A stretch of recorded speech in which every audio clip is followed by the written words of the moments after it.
Welcome to Braves Country Radio. We are excited to bring you a brand new season, your home for the classic call of radio baseball.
Please verify signal clarity.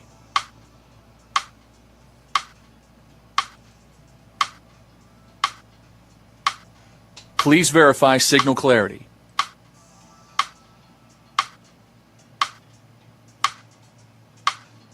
Please verify signal clarity.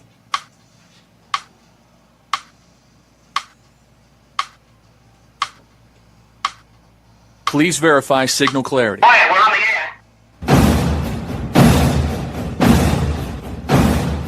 Ladies and gentlemen, we interrupt our program of dance music to bring you a special bulletin from the Intercontinental Radio News. You're in Braves country.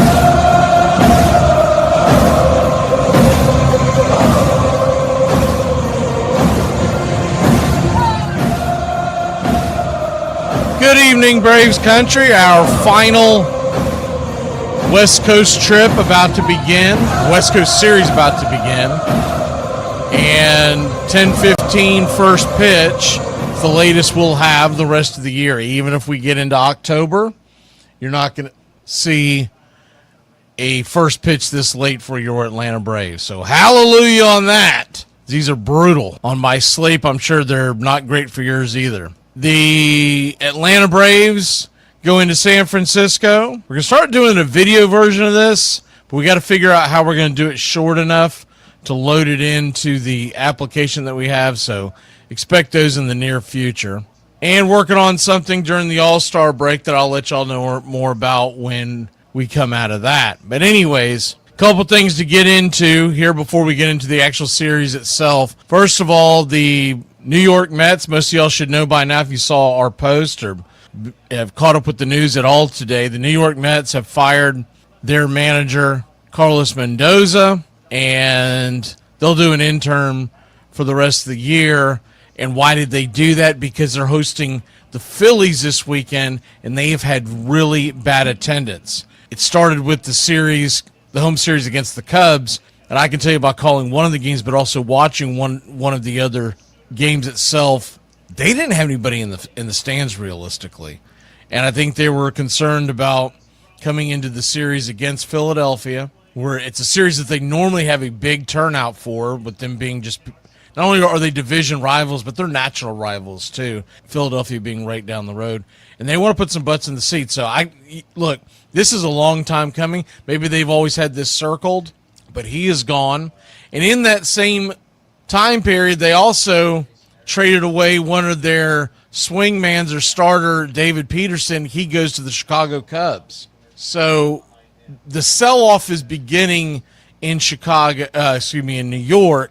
And you might see them get a little more aggressive and get rid of some dead weight, because if you can get in front of it, you can get some pretty good deals, as opposed to going into the final weekend of the trade deadline, which the trade deadline this year is at the beginning of August, and you start going up against other clubs, you may not get as good a deal. So they're trying to basically reset this team, get ready for next year.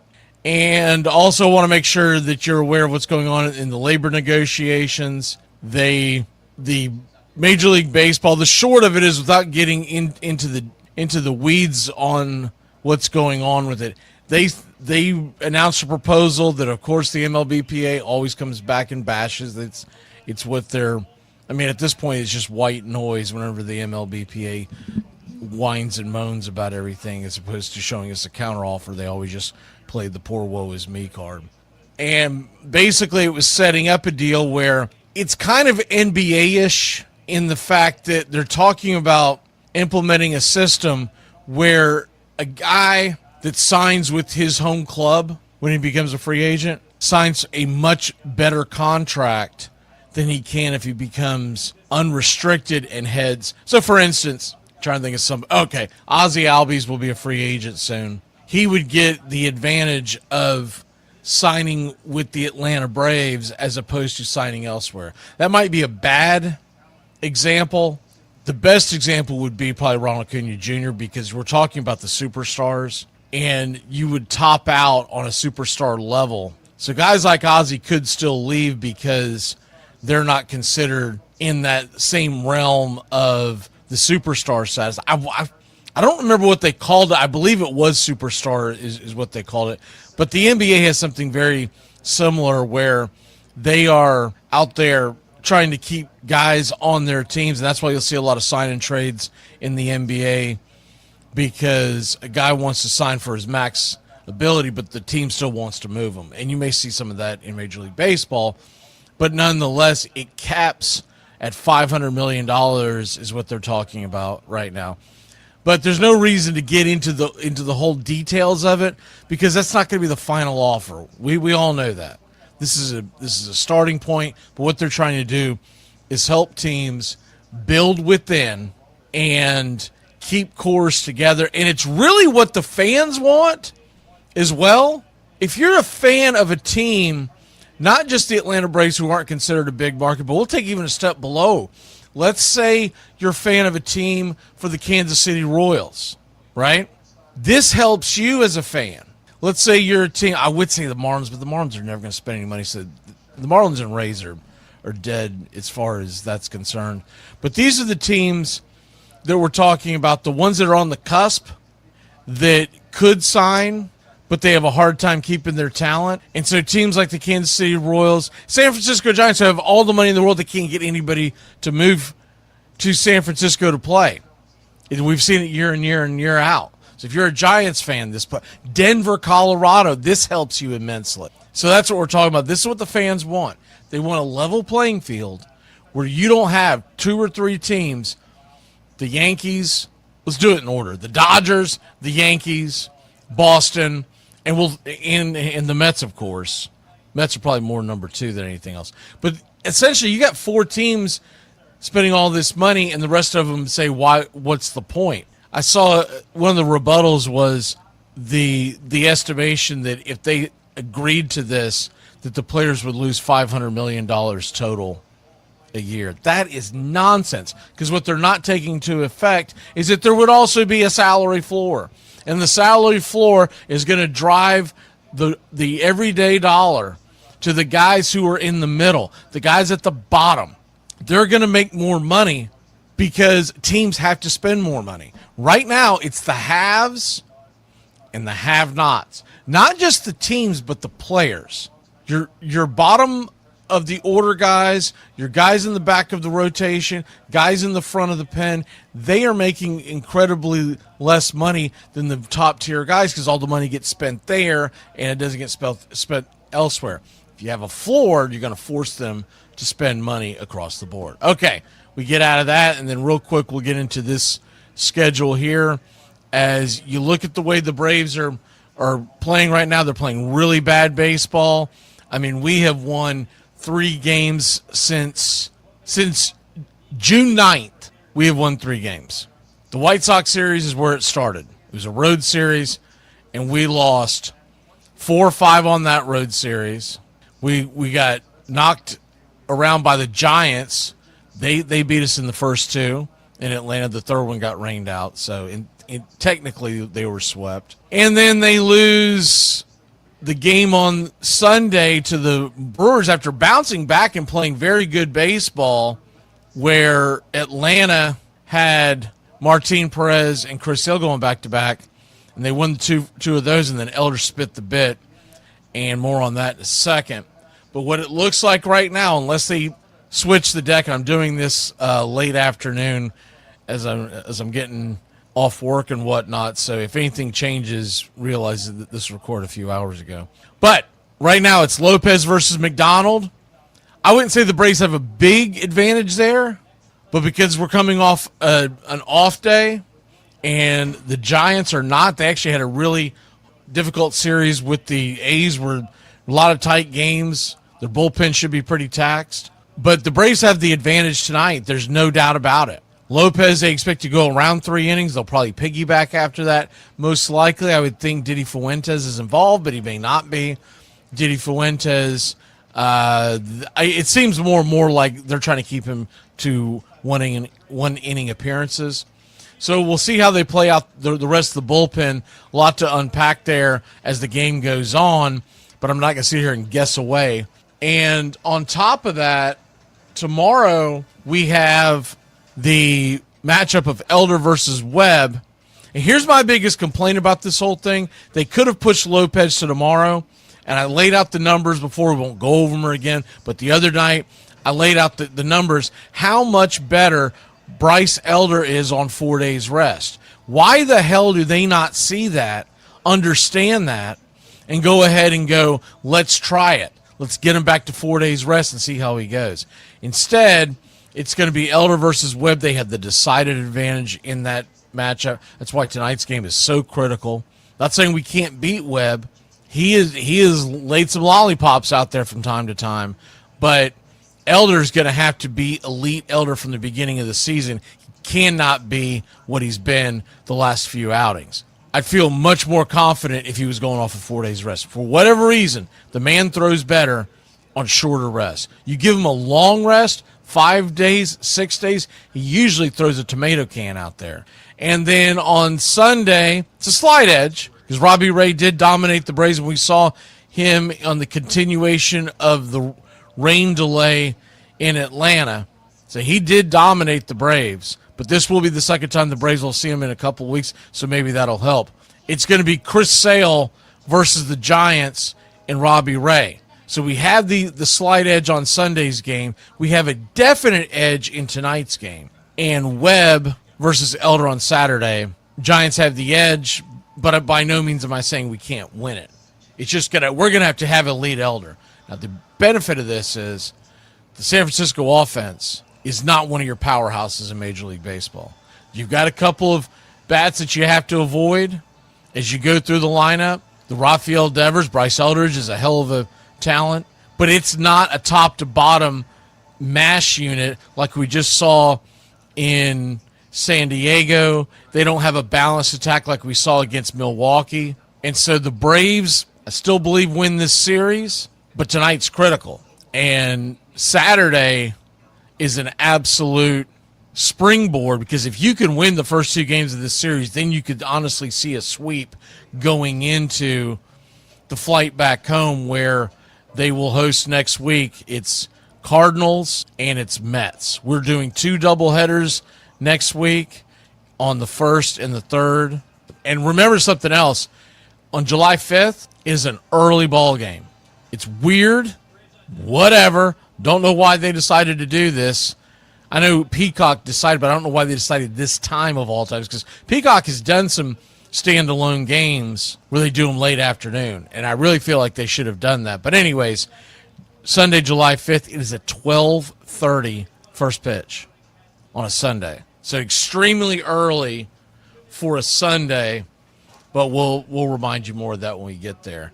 I have the Braves winning this game. I think we take 2 out of 3. I'd love a sweep, but it's going to be really difficult to do that when Elder's going up against Webb. And honestly, Ray looks so good against the Braves his last time out. You hope they make the adjustments, but this offense has been sputtering, and offense is the key to our turnaround. It hasn't been the pitching. I don't care what anybody tells you. It's not been the pitching. We've had some duds, don't get me wrong, but it has not been the pitching. It's been the lack of offense for Atlanta. I mean, you look at the fact 2 runs on Wednesday. They got shut out on Monday. Even though they won, they only scored 3 runs last Friday against Milwaukee and 4. They scored 2 against San Francisco in the game against Ray that I keep referring to. When they lost 2 of 3 to New York, one game that they won, they only scored 3 runs. That was against Sean Manaea. I mean, come on. And the Sunday game, Peralta shut him down. We only scored 1 run. And if you go back to when this started, it was the second game of the White Sox series where they only scored 1 run against Martin, and he looked good, but it seems like ever since then the offense has been in the crapper. The wind's going to be blowing out tonight, but it is going to be cool because it's San Francisco. All right, let's go kick some Giants ass and get back to Atlanta on a winning note, because the Phillies are 4 games behind Atlanta coming into today's action. They have made up a ton in the standings in the last few weeks. They've been playing a soft schedule, but they've also been playing really good baseball. Braves got to get it together. You're in Braves country.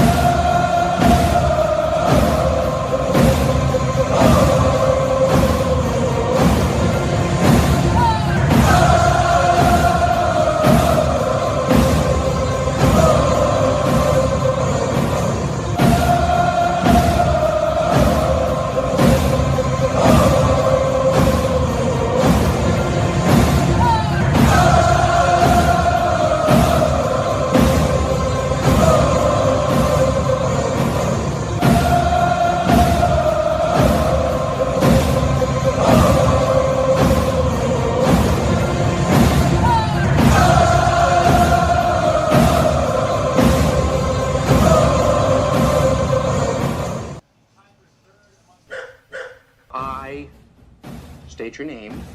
I state your name. Do hereby pledge allegiance to the armchair with liberty for all. You're in Braves country.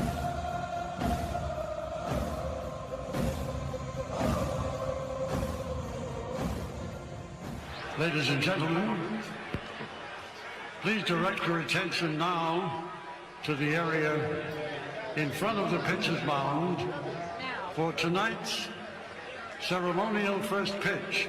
You can't drink like me, you can't smoke like me, so don't try and be like me. Let's party together. There's something kind of about a kid that's never played baseball. What the hell's going on out here? Well, here because his eyelids are jammed and his old man's here. We need a live rooster to take the curse off Jose's glove, and nobody seems to know what to get Millie for their wedding present. We're dealing with a lot of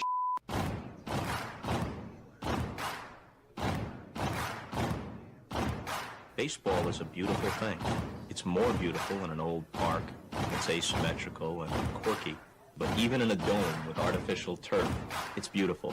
The way the field fans out, the choreography of the sport, the pace and rhythm of it, the fact that that pace and rhythm allows for conversation and reflection and opinion and comparison. In right field, the crowd is tormenting Strawberries, singing, Darryl, Darryl. Little roller up along first, behind the bag. It gets through Buckner. Here comes Knight, and the Mets win. And there's a fly ball deep to left. It's on its way. There it goes.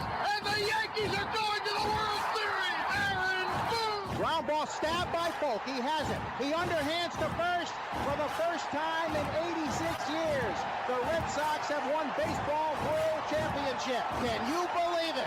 It's a pastime, something you do. It's entertainment, something you watch. And it's a shared experience, something you talk about and read about. But you can apply those same three criteria to other things. What makes baseball special is that it's the best game that's ever been devised. Smith corks one into right down the line. It may go. Go crazy, folks. Go crazy. Sure as God made green apples, someday the Chicago Cubs are going to be in the World Series. A little bouncer slowly toward Bryant. He will glove it in front of Rizzo. It's in time. And the Chicago Cubs win the World Series. Cubs win. What a lucky break. The good Lord wants the Cubs to win. How can you not be romantic about baseball? If baseball is about caring, about loyalty and rivalry, Braves fans are on their feet hoping for some kind of a bleeder or a seeing-eye single. Here's the 1-2 pitch. Fastball hit high and deep down the right field line. It's going back, back, back. Is it fair? Is it zip, boom, bam, it's gone. Ram-a-lam-a ding dong, a 3-run shot, and your Atlanta Braves have taken a 1-run lead. She's gone, baby! There's a very peaceful thing. It was created and played in pastures and meadows. There's grass, there's outdoors, there's everything that people thought was American and feel about America. You get in a ballpark, and it's the wonder of walking through that dark tunnel and seeing a huge open space where men play the little boy's game.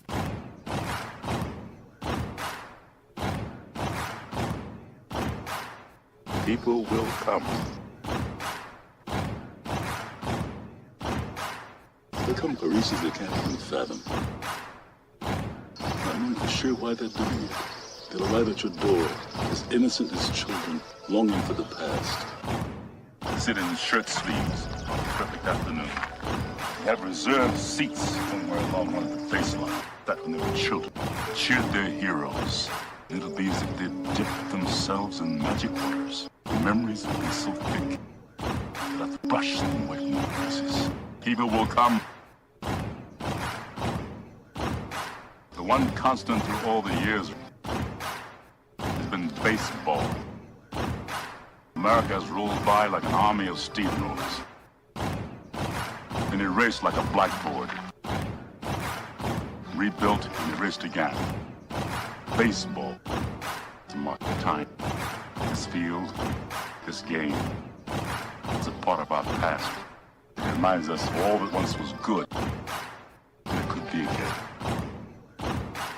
Oh, people will come. People will most definitely come. We're all told at some point in time we can no longer play the children's game. We just don't know when that's going to be. Some of us are told at 18, some of us are told at 40.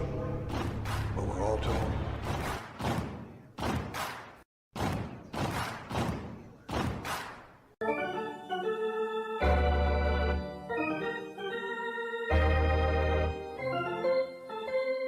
I believe in the Church of Baseball.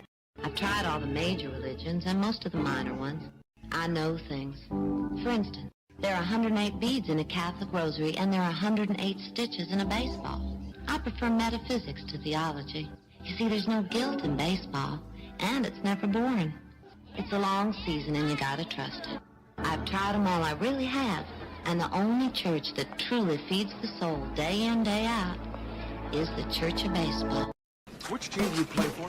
Well, I'm a... Well, I was just wondering, because I couldn't figure out why you would throw home when we've got a 2-run lead. You let the tying run get on second, and we lost the lead because of you. Touch 'em all, Joe. You'll never hit a bigger home run in your life.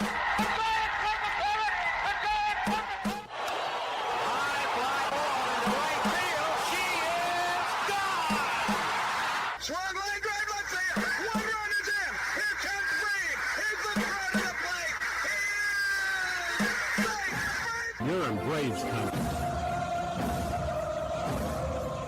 If there's a bigger thing going on right now, I don't know what it is. We're down to one strike here. Gurriel, the last hope for the Houston Astros. Here's the 0-2 pitch. Swung on, bounced over to Dansby. Dansby fires it over to Forrest. And here comes the dog pile. Fire the cannons in the battery. Do the chop all throughout Braves country. Pop that top. Your Atlanta Braves have won it all. Here's a list of the players we'll be inviting to camp. I never heard of half of these guys. And the ones I do know are way past their prime. Most of these guys never had a prime. This guy here is dead. Cross him off, then. The local press seems to think we'd save everyone a lot of time and trouble if we just went out and shot ourselves. We got uniforms and everything. You know, you might think about taking Jesus Christ as your savior instead of fooling around with all this stuff. I like him very much. He no help with curveball. You trying to say Jesus Christ can't hit a curveball?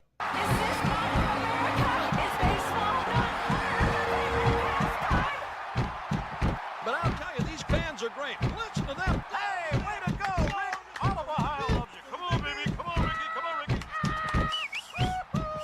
The game doesn't stink. It's a great game. If you build it, he will come. You know, one of the best things about being an ex-big leaguer is getting freebies to the game. Call the front office, bingo. And once these fans recognize me, I probably won't even have to pay for my life here. I love them. Good seats, huh? You're in the wrong seat, buddy. Come on. Oh, I must be in the front row. Come on. Ladies and gentlemen, welcome. We direct your attention now to home plate. Please remain standing. We call your attention to our fans here today. They will be jointly directed. And now, another fixture.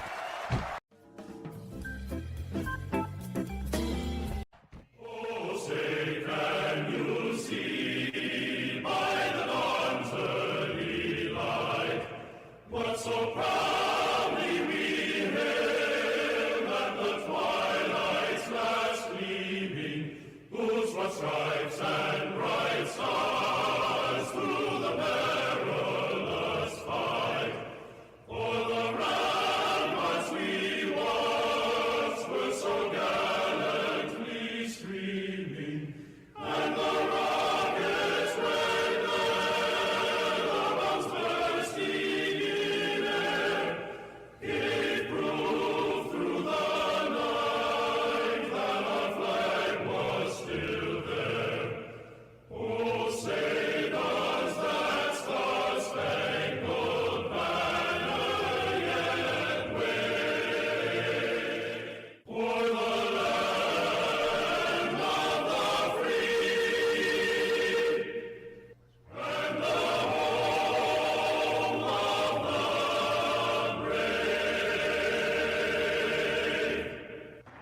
At this time, ladies and gentlemen, we'd like to introduce today's teams as participants in this historic game. Play ball! Good seats, hey, buddy. He missed the tag! He missed the tag! He missed the tag!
7 o'clock in the morning. Scotch? Hey, howdy, hi, and how the hell are you? Pull up an armchair, girls and boys. Pour you a cold one. It's time for Braves Country Baseball. You're listening live, and the Atlanta Braves are on the road again. We're set for pitch-by-pitch, play-by-play, the classic call, Braves Country Baseball. Hi, I'm Mac McGee. It's time to put it all aside for what should be a great game here on the Diamond. As we take you out to the old ballpark, kick up your feet, let's take a journey back to the golden age of radio baseball. We'll do our best to paint the picture as the game goes along. Roll call is on the way. It's time to join the country club, join in the fun. It's time to chop along. Go ahead and put your game face on. Here are the starting lineups for today's action.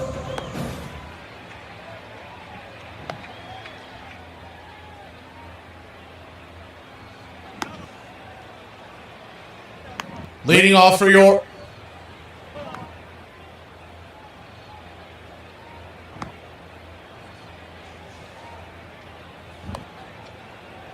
testing.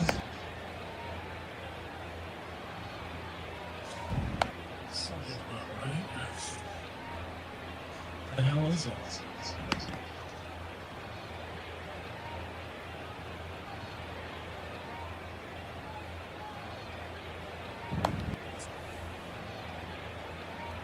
Yeah, I'm hearing it too. Give me a second.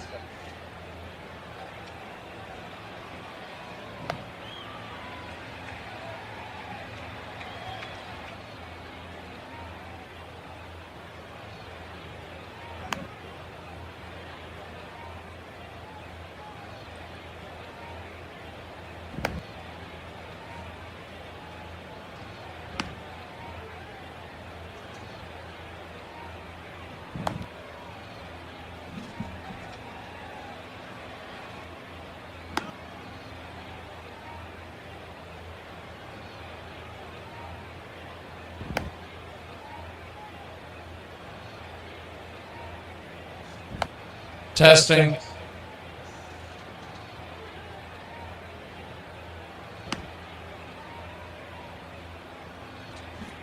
Testing.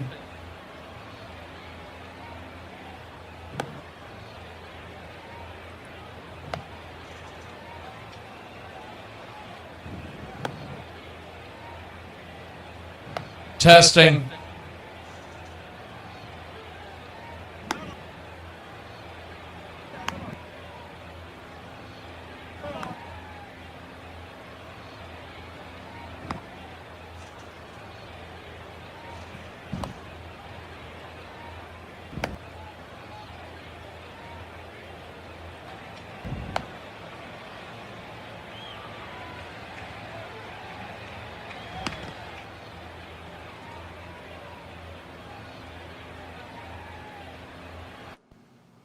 Testing 1, 2, 3.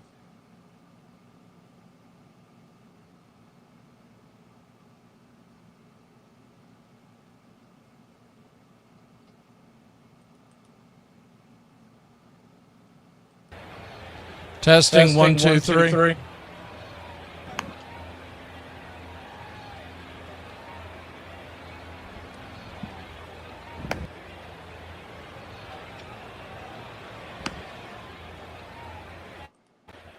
Testing 1, 2, 3.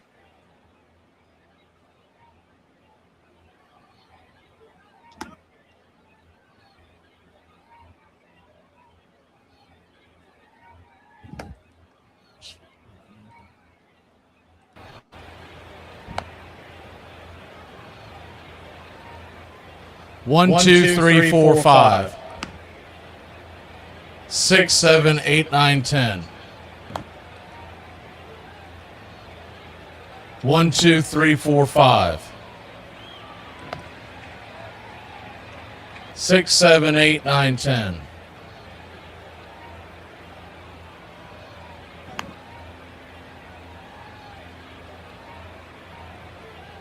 1, 2, 3, 1, 2, 3.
Testing.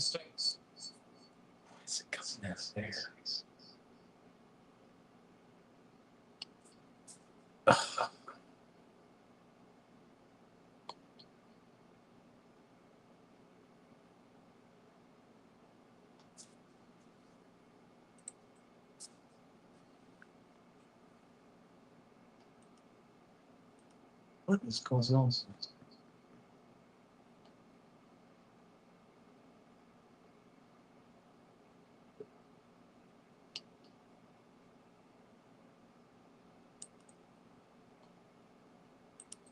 Testing 1 2.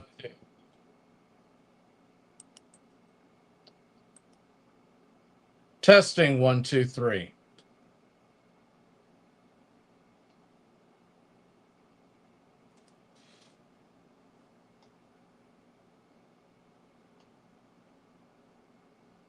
Testing 1 2 3. Testing 1 2 3.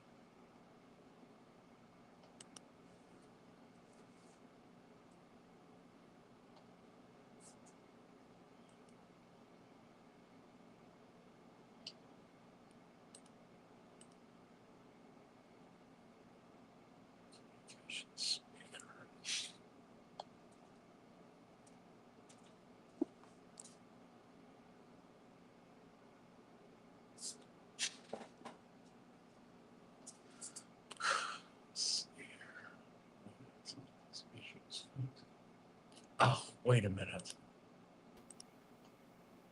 Testing.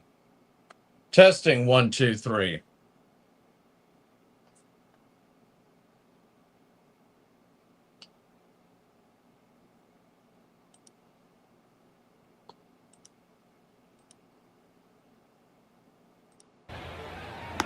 Testing 1 2 3. Testing 1 2 3.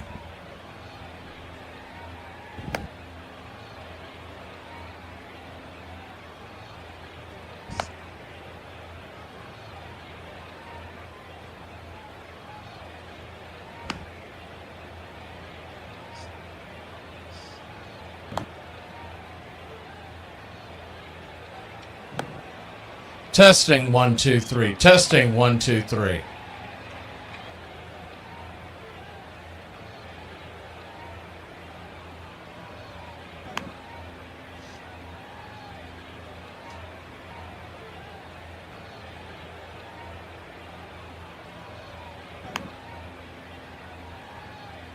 Testing 1 2.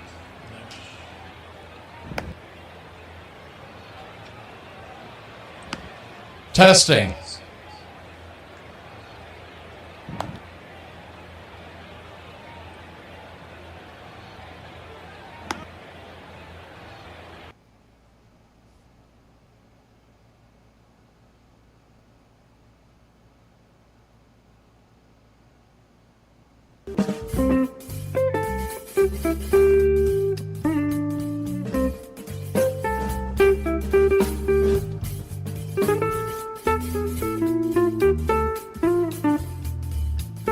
Testing 1 2 3.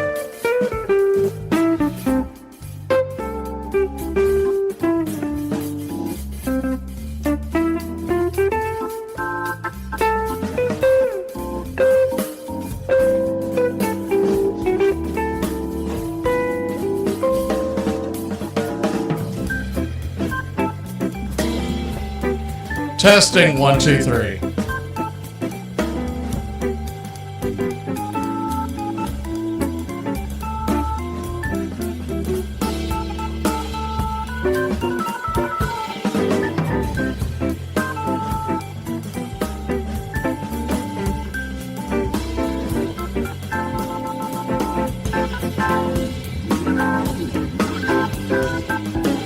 Testing 1 2 3.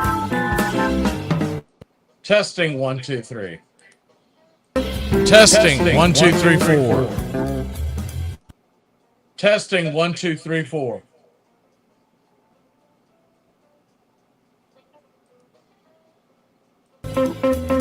Testing 1 2 3 4.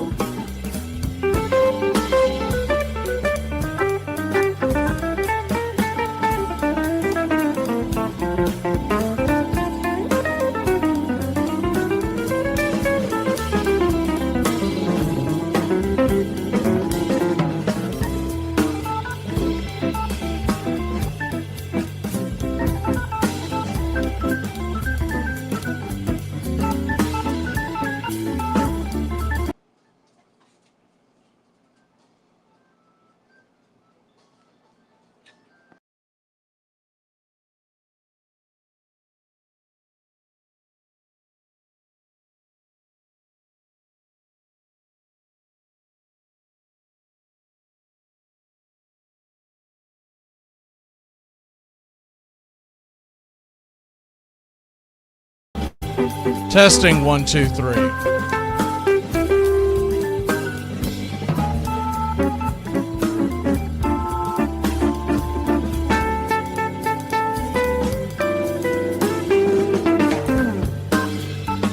Testing 1, 2, 3.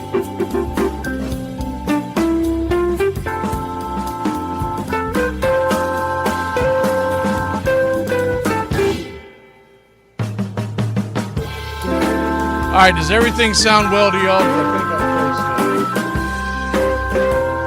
Y'all can hear the background music and me, and there's no echo. All right, thanks everybody. Obviously, we don't have time to do any of this other stuff, so we'll just do, if I can find it, let me do roll call real quick. Here we go. Get this bus moving. Stop. Come back. Too late. Roll call! Yeah, roll call! You're in Braves country. Appreciate it, y'all. The site we use reset something and didn't give us. Normally they give us an alert so you know what's going on. And thankfully, for once, my broadcasting degree has helped out. I was wondering what I was going to do with that broadcasting degree. Went back to square one from what I know, and I figured it out. So, I was like, why in the world was that not going on during our pregame show? And then I finally realized what happened. So, anyways, y'all do hear the okay.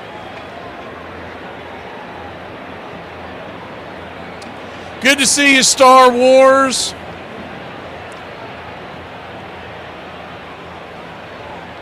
Big truck, keep on turning. Oswaldo Perez, Randy Brown. I'm going backwards because we're in a hurry. Chop Shop. I beg your pardon, we didn't promise you a rosemary garden.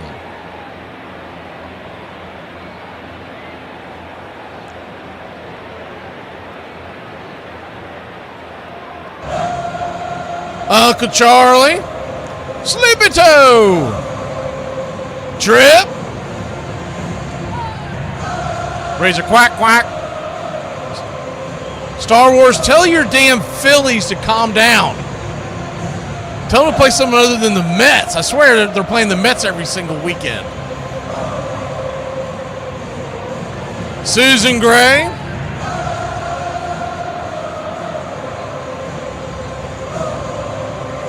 Tim Panel. Everybody loves Raymond.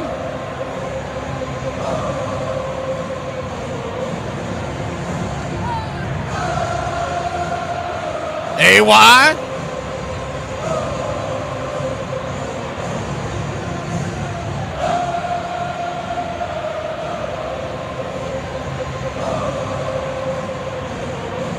I think Iron Lungs in here. I had to close something out, so I didn't see the original. So some of them have disappeared when we were having the audio issues for this site.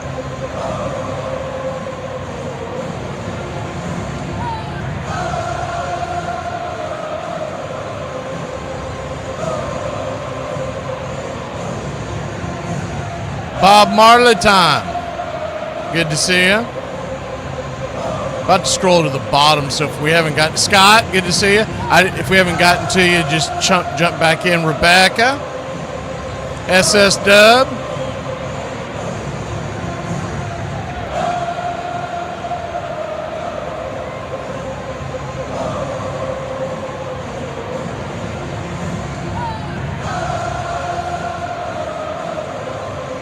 SSW, you've been in here for too long not to be a club member, man. Come on now. Be a man. Join the club. John Campbell, good to see you. Mark, Ricky, Ricardo. So anyways, the lineup top to bottom is Harris, Dubon, Olsen, Ozzie, the Drake, Riley, Dominic Smith, and the Yaz, Hassan Kim. To everybody loving this, he's back in the lineup again. I don't know what we got to do to get rid of that guy. We have to start a petition.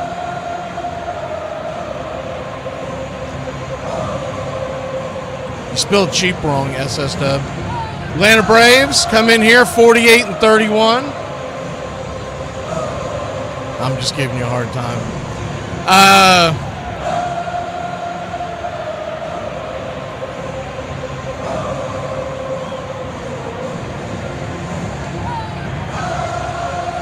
You didn't get any birthday money? I'm just giving you a hard time, buddy. Always good to see y'all in the chat. The wind's blowing out. It is cool, but the wind is blowing straight out and to center field. So we'll see how that plays out. The Giants are wearing, I think this is their version of Acidity Connect. They've got a few. This one is the orange top, white pants, Giants across the chest in black outlined in white. Atlanta Braves are wearing their classic road grays. Atlanta across the chest in red outlined in navy. Red lettering, same with the tomahawk below, striped in gold. Blue ball cap, white A, representing the city of Atlanta. From 1871, from the city of Boston to Milwaukee to Atlanta, your Braves are the oldest continuous team in North American sport. Trevor McDonald will be the right-hander on the mound that we are set to face. As soon as the 3D kicks in, we will kick it in. And it is starting to load. The first pitch on the way is upstairs to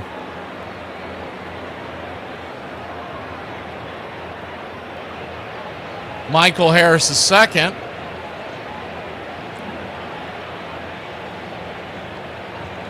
The 0-1 pitch, swing, chopped on the ground over to third. It's going to be a 5-3 put out, and there's one away. Still having to load this up, so we'll. As Mauricio Dubon steps in, the first pitch is high and inside, just over the zone for a ball. It's 1-0. I think we're pretty close to being synced up. I want to double check. The 1-0. Infield.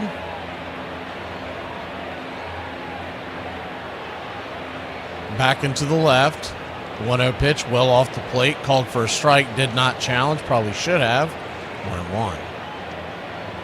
1-1 count.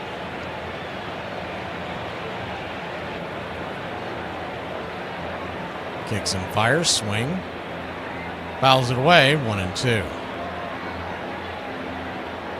We'll have Raylo on the mound. And he is expected to go 3, best case scenario, 4 innings. And then most likely, we're going to get a Hurston Waldrop signing. The 1-2 pitch, swing. Punches it over the first base side, bends into the crowd, past the dugouts, 1-2. So that's what we're expecting to see tonight is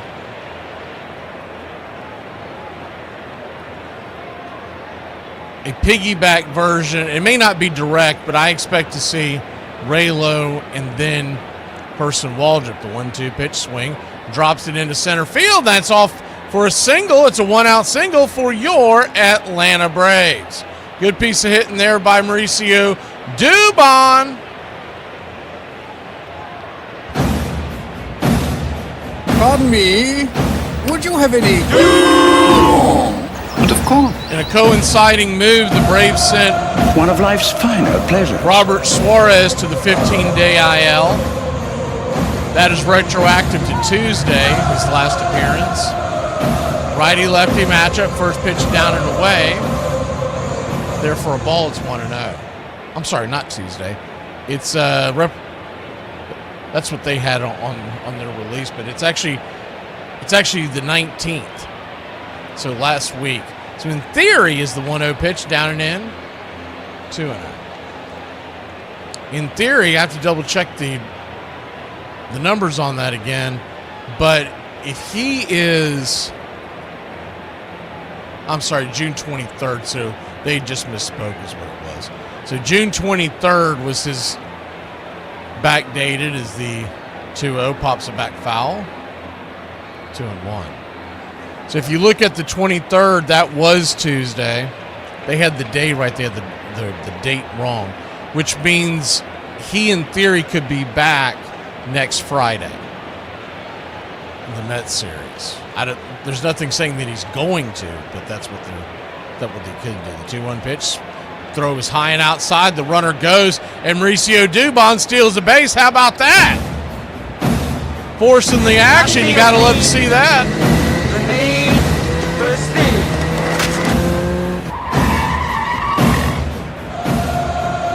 So to clean that up for you, if you didn't quite understand, because I kind of took a long way around it. Suarez to the IL. Waldrop comes up. Suarez could be back as soon as next Friday, but he may need more time. They're obviously doing cloak and dagger on that information. It's the 2-2 pitch. Upstairs, caught, looking, strike 3. Olsen doesn't like it, but you got to swing the bat, though. It was too close in the zone, even if it did miss the zone. I'm sorry, that's just too close. It looks like it hit the top of the zone. If not, it was a really good frame. And the ABS challenge, or not, it's not a challenge, the ABS review that they don't give you on Braves Vision, but they do give you on every other broadcast, just showed that the ball was in the zone. Righty-lefty matchup. First pitch upstairs to Ozzie Albies, right there for a strike. It's 0-1. It's the reason why the Braves cast has become the one that I put in the background, because for whatever reason, they don't have the bells and whistles that the other ones do. The 0-1 count. Open stance from the left side. Pitch on the way. Swing, dribbles it towards second. Arias has to dive, slide, grab it, throw it, and it's going to be a 4-3 put out, getting Ozzie Albies just in time. We'll head to the bottom of the first in a 0-0 ball game here in Braves country.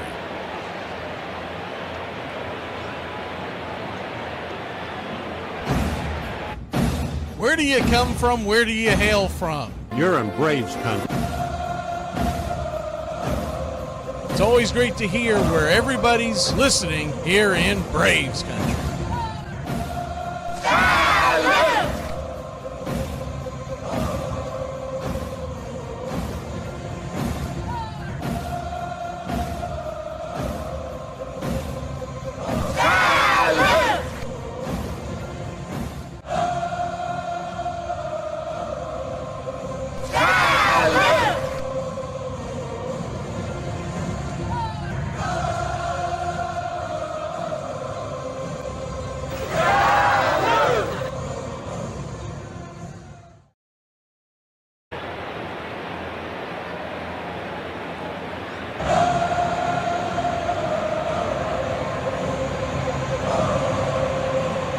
Dirty Birdman, like to haul them all off back to Spartanburg.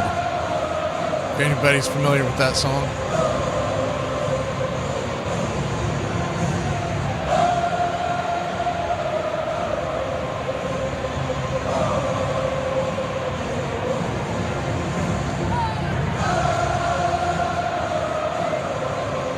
Indian Mound, Tennessee, Western North Carolina, Athens, Alabama. Not to be confused with Athens, Greece, or Athens, Georgia. Columbia, Eastern Carolina. Go Pirates. Valdosta. Lafayette.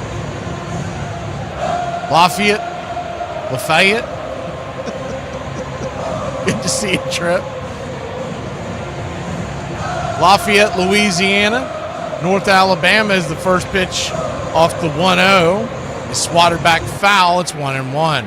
Luis Arias leading off Central Georgia. Valdosta. Venezuela.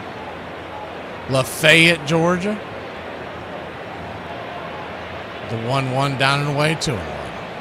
So a 2-1 count.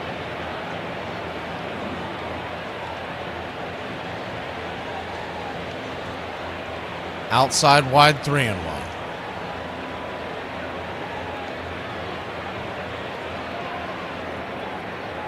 Rosemary with her coordinates. Makes me laugh every time. The 3-1 pitch, swing, swatted. high and deep. I don't know if this is going to hold. Going back on the track of the right field wall. Bounces off the wall to leaping Yaz. Yaz will grab the rebound. He'll get a me-bound. He's going all Angel Reese out there, and he's going to fire it back into the infield. And it's a leadoff double for the Giants.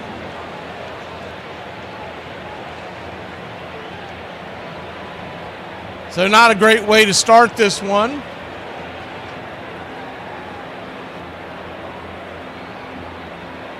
Start this inning.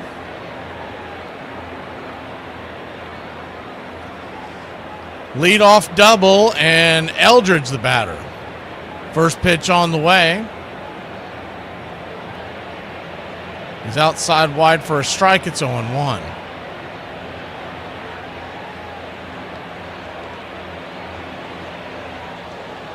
The 0-1. It's like the computer jumped in front of me. So we'll get it stuck for a second. It does that in the first few innings. It picks one random inning. Of course, it's always got to be the one where I'm looking at the screen. The 0-1 pitch, swing and a miss over the top. It's 0-2. So I guess I was out in front of the video during that double. We do apologize. We just don't. We have nothing going on as far as controlling it. We just try to adjust to it.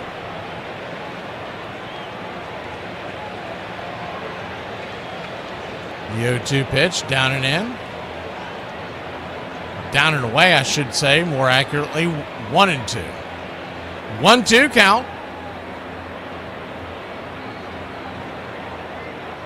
Kicks and fire, swing, chopper, left side of the infield. Here comes the throw to third, and good play over there by Ha-Seong Kim. He'll get Luis Arias with his hand in the cookie jar, and it's going to be a 6-5 putout, one away. Good defensive play there by Kim. The lead runner made the mistake of going when he should have been staying, so instead of a 6-3 putout getting the runner at first, it's a 6-5, and the runner will get aboard with the fielder's choice standing at first base. Righty-righty matchup. The first pitch is outside wide for a ball to Casey Schmidt.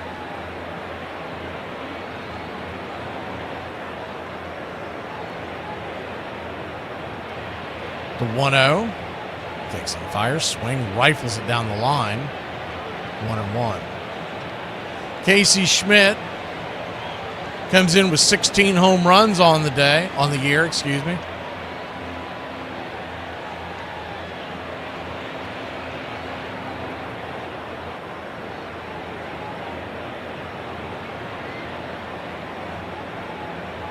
The 1-1 pitch, inside for a strike, 1-2. Calling some wide pitches, wide strikes today. Your home plate umpire is John Toon-Payne, and he is normally a pain. The 1-2 pitch, swing, punches it towards the right side of the infield, just foul. Olsen had a beat on it. Was thinking about turning two, but it just went past the foul line. Eldridge will return back to first. John Toon-Payne is at behind the plate calling balls and strikes, your first base umpire. It's Chris Conroy. Second base will be manned by Willie Traynor. And down the third base line, it's Brennan Miller. The pitch on the way, swing chopped over to second base. It's a one-hopper into Ozzy's glove. He'll make the diving catch, flip it to second. They'll get the lead runner, 2 down. Kim had to wait on the delivery, so no chance of getting the runner breaking it down the line, but it'll be another fielder's choice. A couple of hard-hit balls here in this first inning makes you a little nervous about Raylo. This is basically an audition for Ronaldo Lopez. If he does well, he'll keep a spot in the rotation. If he doesn't, the first pitch is outside wide, called for a ball, it's 1-0. He'll be headed back to the bullpen, and there's a scenario where you could do one or two things. You could have him start piggybacking Waldrop, unless they decide to send Waldrop back down. Remember, Raylo's going to flip it over to first real quick to keep the runner close by. And he may get sent back down regardless once used because he's coming off the IL, and also not only does he have options, as the 1-0 pitch from Devers is hammered into right center field. That ball's going to go off the wall. Here comes the throw into the infield. Kim's going to fire it, cut off for some reason, and Raylo fires it home, that was Olsen, and the runner will score, and it's an RBI double. I don't know why he cut that throw off. Your best chance was to let it go. Once you had that second release, there was no chance of getting it. Maybe he thought the throw was offline. Had to see the replay again.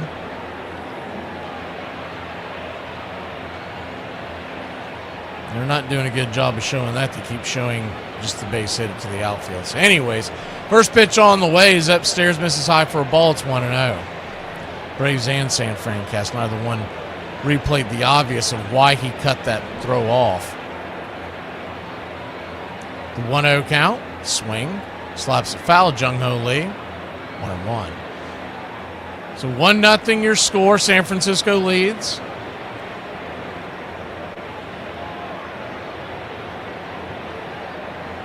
I think it's more likely, because I have not been impressed with Raylo all year, as the 1-1 pitches in the dirt gets away.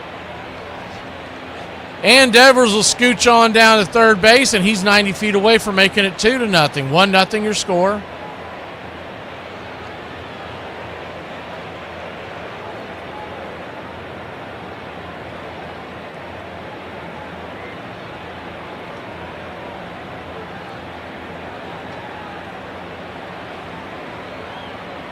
Infield playing back into the right. The 2-1 pitch. 3-1. Bender nowhere near the zone.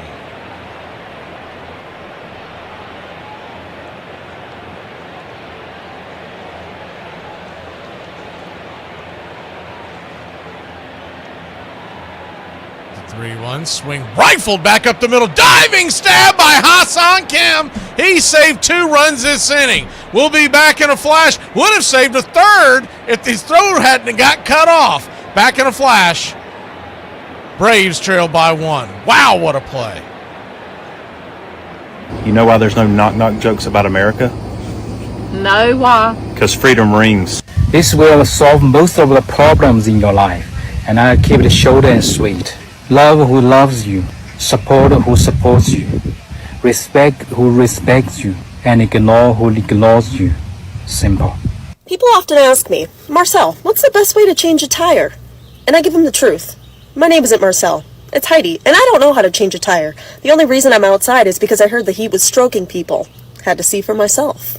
July 9th, 1958 on Capitol Hill, after the old professor gives 45 minutes of rambling and confusing testimony, many of the senators laugh when they ask the Mick to respond to his inquiry about the issues.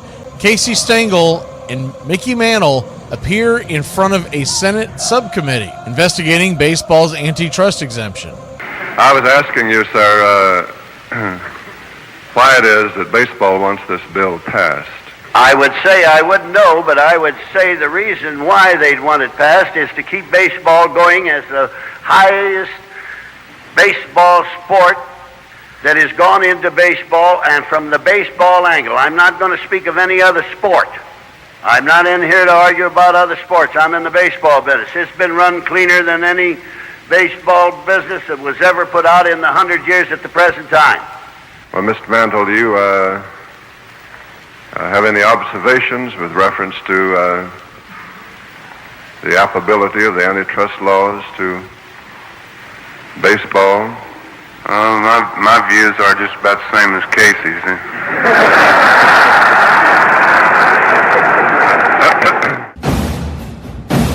That'll be $135.82. Okay, who do I make the check out to? To Target. Who the f*** else would you make it out to?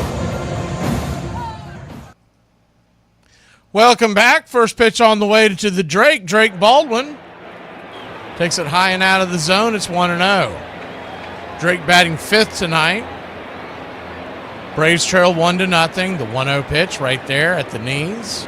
1-1. He's been struggling since he's come back from the IL, but I still believe in Drake, and I believe he'll get it figured out sooner than later. The 1-1. Quickly moving along here, Trevor McDonald fires one out and away. 2-1. The Braves should be able to get to him. And we're going to call it here. We're going to say the Braves win this one 6-3. As the 2-1 pitch, swing, chopper over towards the right side.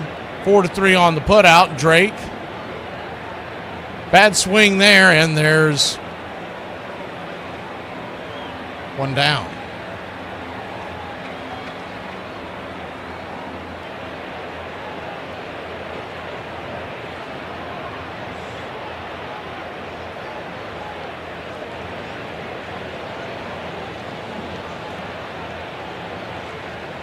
One up, one down, righty-righty matchup. Austin Riley, the batter, representing the tying run, takes the first pitch right there for a strike. It's 0-1. Remember, coming off the IL is something new to Drake anyway, so it's going to take an adjustment period. But he's just too good of a hitter for us to worry. It gets more pronounced because of the struggles of Riley and the rest of the bottom of the order. The 0-2, McDonald. He's a quick worker. I saw him pitch a game against the Cubs not too long ago. It was the 0-2 high and inside 1-2. So he tries to work quickly as possible, but he's got an ERA just south of 5, so we should be able to get to him second time through the order. The 1-2 to Riley. Swing. Whistles it back to the backstop. Do it again. I still feel like it would have made more sense to have Elder pitch tonight on his normal rest where he plays much better. And then you could still have Raylo pitch tomorrow night, the 1-2 pitch swing. Lifted into right field. Not a hard hit ball, but dumps them where they ain't. And Riley's aboard with a 1-out single. Let's see if we can turn this into runs. Braves got a 1-out single in first. Could not get Duval across. And now it's a 1-out single here in the second, with the Dominator coming to the plate.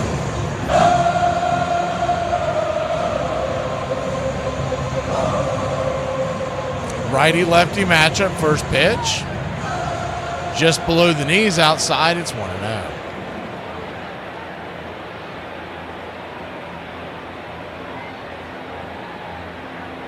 The 1-0.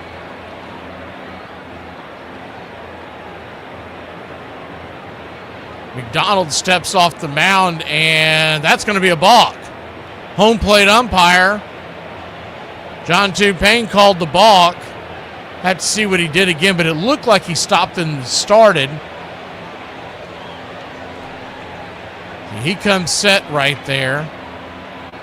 And then, yep, it was that little bit of movement. If you're following along at home on video, you saw him just kind of do like a nudge. And then at that point, you've got to come to the plate. You cannot make your secondary move and then not come to the plate. They'll allow you to do a little bit of that dancing, but once you come set, you got to come to the plate. The 1-0 misses down and away, 2-0, so a runner at second, nobody out. The 2-0 pitch swing. That ball's going to get rattled into center field. That's through for a base hit. Here comes Austin Riley round and round and round and round. He'll come home to score, and your Atlanta Braves have taken the tie. They took the lead back, baby. It's 1-1. Good piece of hitting there by the Dominator on a Friday night. This is a time for leaders to step up. Make us believe again.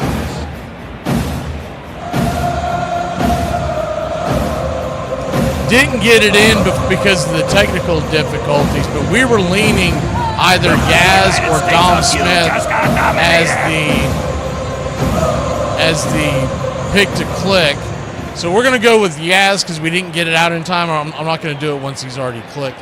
But we feel like them coming home to their home stadium, they're going to be looking to have a big night and a big weekend. The 0-1 pitch to the Yaz is swung on and lifted.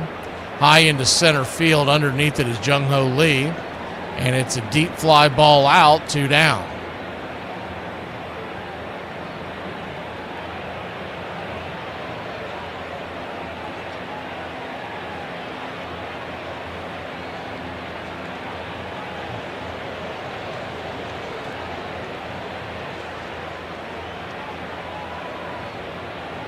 Two up, 2 down, and Mateo, the batter.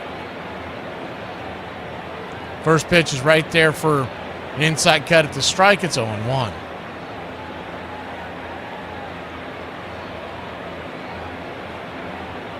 Ha-Sung Kim batting a robust .077 on the year, the 0-1.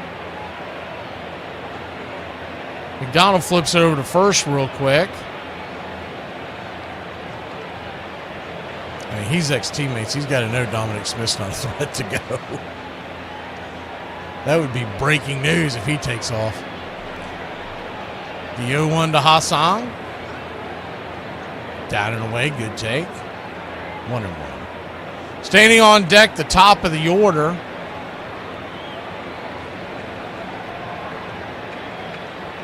That'll be the second time through the lineup, whether it's this inning or next. So I think the Braves will get some pretty good whacks on them.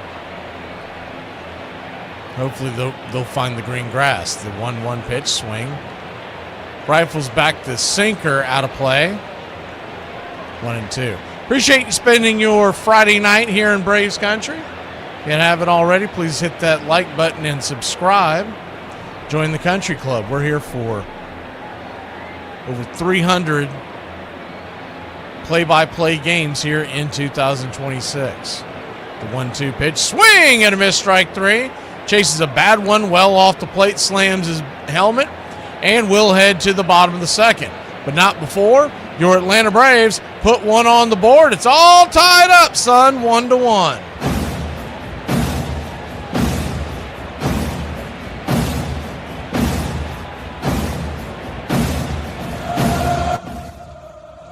On this date, 1906, Herbert Whitney, a catcher for the Burlington Pathfinders, becomes the first professional baseball player to die when a pitch thrown by Fred Evans fractures his skull. The beating occurred 2 days ago in an Iowa State League contest against the Waterloo Microbes. On this date, 1916, the Cleveland Indians become the very first Major League club to field a team with numbered uniforms when playing the White Sox at Cleveland's League Park. However, the use of the large numerals on the player's left sleeve corresponding to scorecards lasts just a few weeks, and after a brief trial next season, the club abandons the concept for several years. And on this date in 1961, in the New York Yankees' 8-6 victory over the Los Angeles Angels, Yogi Berra collects his 2,000th career hit, a fifth-inning 2-run single off of Ken McBride. A huge cake is rolled out in LA's Wrigley Field to celebrate the Bronx Bombers' milestone, all accomplished while wearing pinstripes of New York. And that's your Braves Country Radio on this date in baseball history. Find us on YouTube and Facebook today.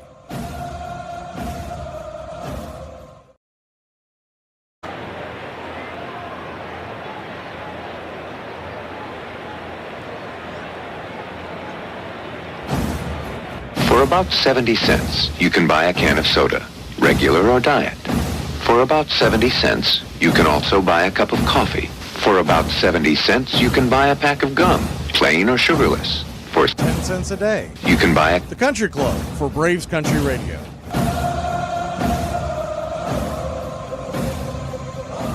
Welcome back. First pitch from Ronaldo Lopez. It's right there for a strike. Righty-righty matchup. Willie Adames, the batter. It's 0-1. The 0-1. Bang! Right there. He hit the knees, 0-2.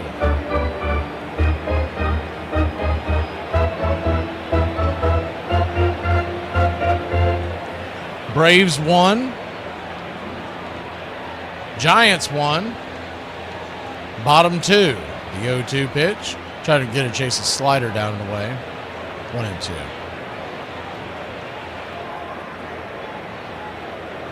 Game 1 obviously going on tonight, 10:15 first pitch. Tomorrow night is the 1-2 down and away, 2-2. We'll come on the air at 8:30, 9:05 first pitch, and then Sunday it is a 4:10 first pitch. On a Sunday getaway day. And then we get the hell away from the West Coast and head back to God's country. The 2-2. Call it looking strike 3, but they are going to challenge us. Looked like it was a touch off the edge. We'll see what ends up happening here on the call. And he got it right. Off the plate by about 2. We'll call it an inch or so. We're calling it half an inch. It looks a little larger than that. The numbers you see on the screen are not an exact number. I saw a video breaking it down the other day, but they're roughly correct. The payoff pitch, swing, rips it down the left field line. Stay foul, it does. Bangs up against the screen down there, and it's a long, loud strike. 3-2 once again. Willie Damas 14 home runs at the shortstop position. That ranks him 5th in Major League Baseball. Zach Nato, number 1 in 17. The payoff pitch, swing, lifts it into center field. Trying to make the running catch is Ha-Seong Kim, but it's just past his outstretched glove, and it's going to be a soft single into center field with nobody out. If the Braves are not on that overshift, Kim's going to run that down, but he had a long way to go in a short time to get there.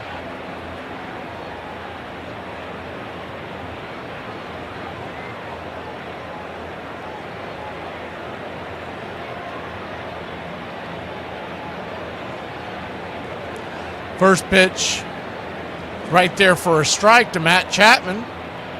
It's 0-1. Matt Chapman, a good double play candidate. Hard-hitting slugger, but does not run as well as he used to as the 0-1 down and in, 1-1.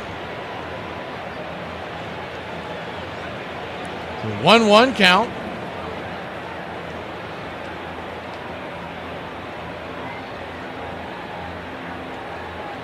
Kicks and fires. Top shelf tequila with a four-seam fastball, 1-2.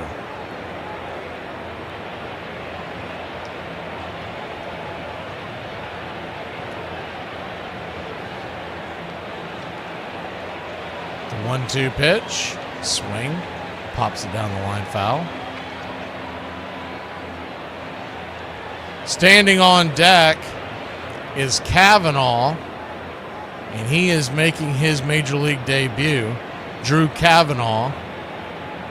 We'll introduce him when he comes to the plate. The 1-2 pitch, down and away, 2-2.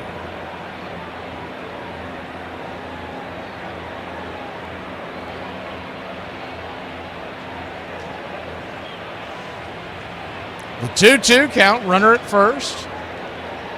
Nobody out, bottom of the second. The pitch. Check swing. They look down the line, did not go anywhere near it, and it's a full count.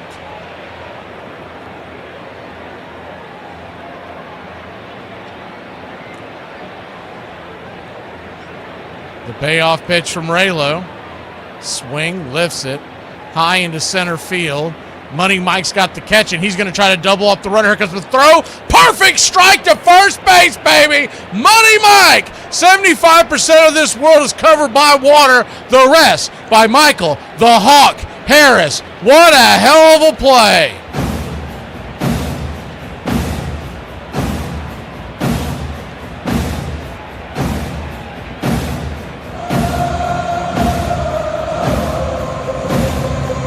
Runner got caught with his hand in the cookie jar.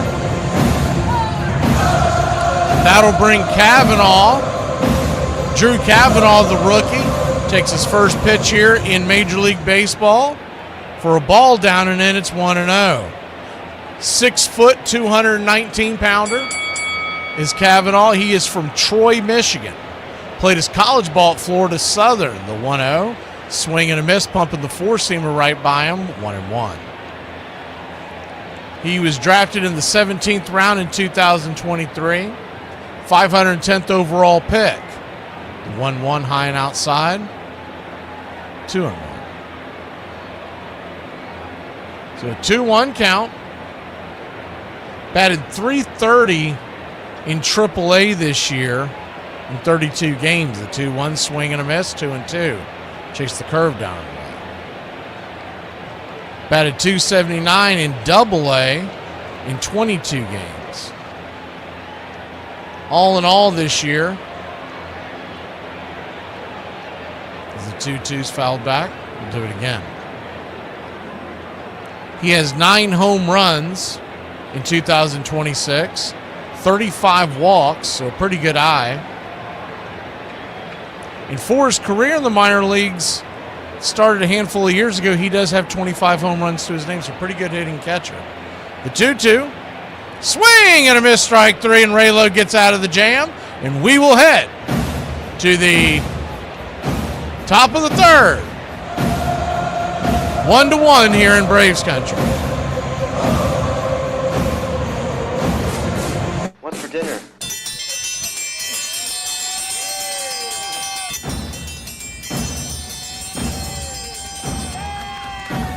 Hey, chef, what's for dinner? My favorite. What's for dinner? Get in my belly! Blob, the Blob, Blob Barker, Blob of the Hut, and Rub-a-Dub Chub. What do you want for dinner? I don't care. One large jambalaya, please. Jambalaya? Biggie can't fit through doorway. Oh, this is fantastic. You got my shirt at the big and small shop? When did I make the crossover? I can't feel my hands. You gonna eat your cornbread? It's the wood that makes it good.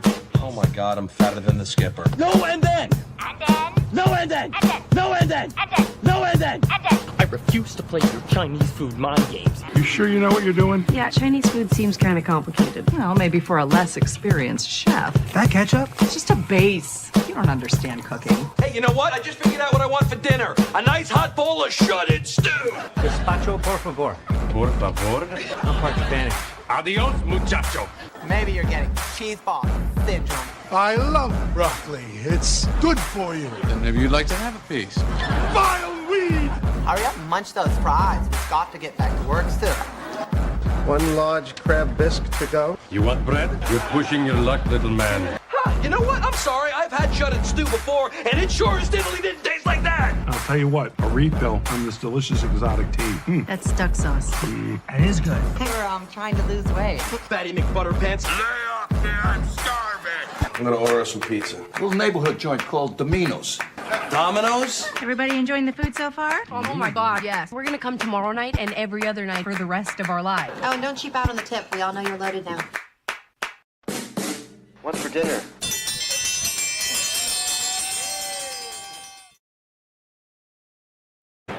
Welcome back. Righty-lefty matchup. First pitch on the way to Michael Harris is a swing and a miss over the top. It's 0-1. Who was it that didn't get the concept? James Ray? The 0-1. Kicks and fires. Swing, chopper. Past the diving third baseman, Chapman. Here comes the throw by Adames. Does a pirouette midair, fires it to first, but just offline. And Money Mike, after making that great defensive play, maybe that just woke up his bat as well. Great play. God bless you, Mike. Keep your game tight. Never know. You know what I'm saying? I got a little razzle-dazzle.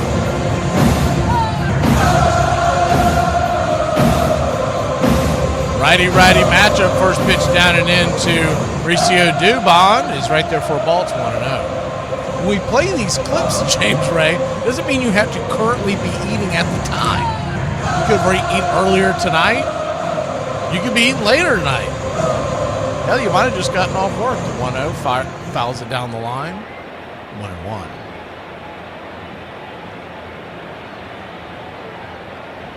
I always have weird times that I eat because I don't like going into a broadcast on a full stomach because it makes me kind of sleepy, so I usually steer away from it and just do a liquid dinner. But whatever I eat for late lunch is what I'm normally putting in the chat. They flip it over to first to keep Michael close by. 1-1 count to Dubon. Dubon swings at the next pitch, and he will dribble it to third. And a wild throw will take the Ball into the camera well, so it's going to be an error on the plate, and Mauricio Dubon will find his way to first. Luis Arias will be charged with the error at E4. It's not how you draw it up, but we do have a runner in scoring position.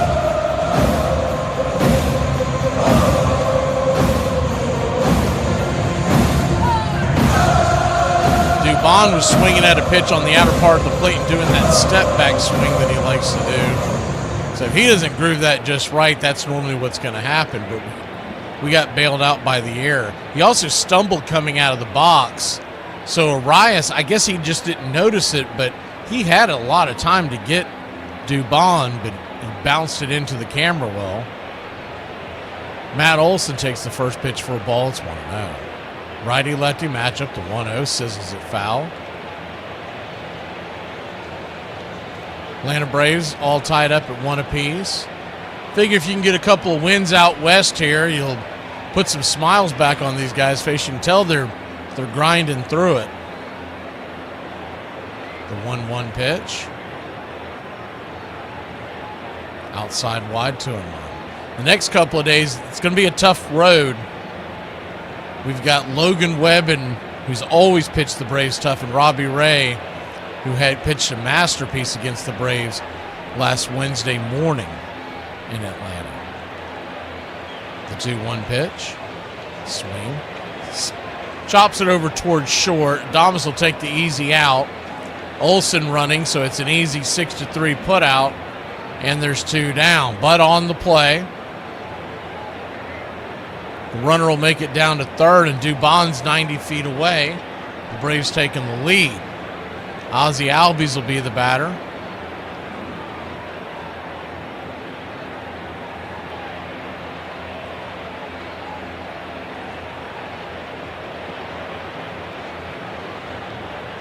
Open stance from the left side. The first pitch misses high and out of the zone. It's 1-0.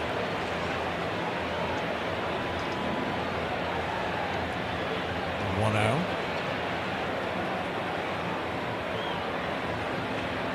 Kicks and grips. Swing. Lifts it into center field. That's going to give the Atlanta Braves a 2-1 lead. Good piece of hitting there by Ozzie Albies. The 2-out single from the Wiz. I'm the Wiz. I'm the Wiz. I'm the Wiz. I'm the Wiz, and nobody beats me. Slapping and cracking over there. Just grabbed one on the outer edge of the plate and knocked it into center field. Not a hard hit ball, but hit them where they ain't, boys. And that'll bring the Drake to the plate. Righty-lefty matchup. Let's wake up his bat. First pitch outside wide. Misses for a ball. It's 1-0.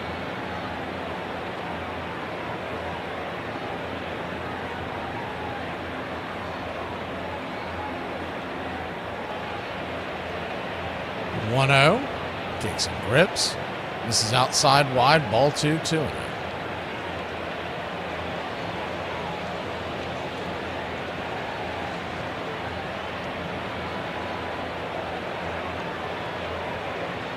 Two-0 count. Swing and a miss. 2-1.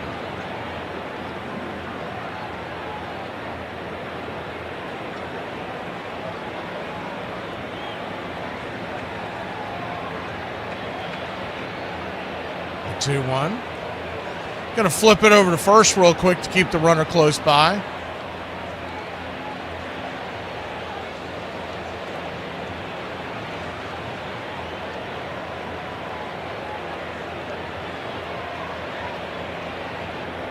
The 2-1 pitch, slice foul down the line, out of play. And that'll leave it up at 2-2.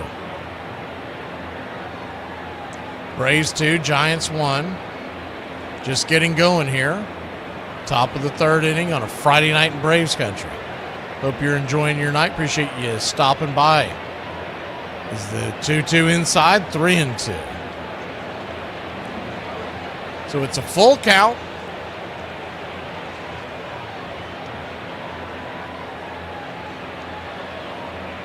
The infield is back and to the right. Huge hole down the left line. He doesn't do it much anymore. When he first came up, he used to slap it down there. The 3-2, high and out of the zone, ball 4. So he'll head on down to first. And we haven't been able to play his beat very often recently because he's been having those struggles. So let's go ahead and do it. You don't like the Drake? I love the Drake. How could you not like the Drake? Who's the Drake? The Drake is good. Maybe it's good luck. Yesterday, on our off day, you know what came in the mail? It's the first pitch on the way is a swing and a miss. Austin Riley, the batter, it's 0-1. Ordered a Drake Baldwin rookie card, and it arrived yesterday. So maybe that'll get him out of his funk. The 0-1 pitch. Ball gets away, bounces to the backstop. Both runners will move up. Let's go, baby! I feel the need for speed.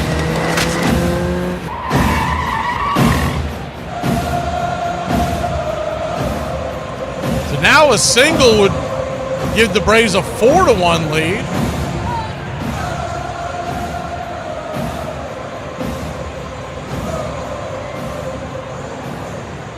The 1-1 pitch, swing, lifts it into center, but it'll be a lazy fly ball, and that's going to end the inning.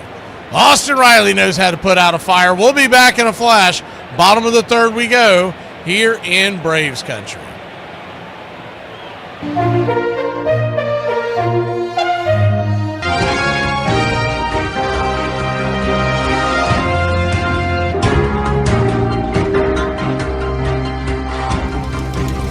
Your out-of-town scoreboard looks like this. They are in Minnesota, and the Rockies and Twins are knotted up at Snowman's. It's 8-8 in the ninth. Bet that's been a heck of a battle. 2-0 your score in St. Louis, Missouri. The Cardinals trail the Marlins. We'll see the Cardinals next week in Atlanta. Angels and A's. Athletics all over Los Angeles of Anaheim. 7-1 in the fifth. Padres lead the Dodgers 3-1, top of the fifth inning. Braves and Giants, it's 2-1 in the third. Reds and Pirates, 6-4 the final. These are all finals. 8-0 Tigers versus Astros. And the Orioles dumped the Nationals 3-1. Rangers 5-4 winners in Toronto over the Blue Jays. Rays 6, Diamondbacks 1. And these are also finals. Mariners are at the Mariners 3-1 over the Guardians. The Phillies 2-1 over the Mets. Red Sox dumped the Yankees 6-1 in Fenway. White Sox 22-1 over the Royals on the south side. And Mizorowski and the Brewers beat the Cubs 6-2. And that's your out-of-town scoreboard for June 26, 2026. Here on the BCR.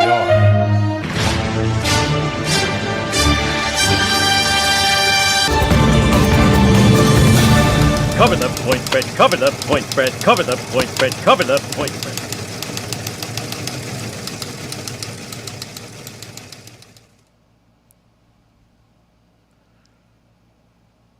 Welcome back, y'all.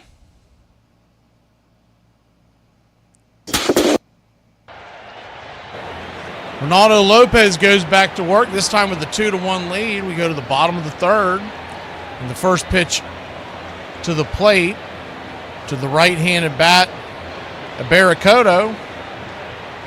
Victor Barricotto is right there for a strike. It's 0-1. The 0-1 pitch. Victor B drops it on the ground, nails it over to short. Bobbling it over there is Kim, but he'll grab the right handle, fire it to first. And it's a perfect P, 6-3. Honestly, always messing with people. All I could catch in reading his lips there on that last play to Kim with bobbling the ball, you could just see him say, "What happened?"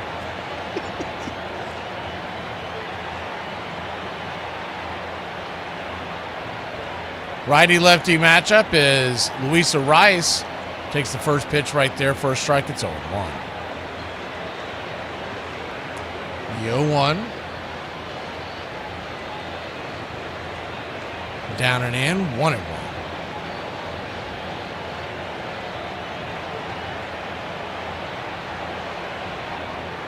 1-1 count.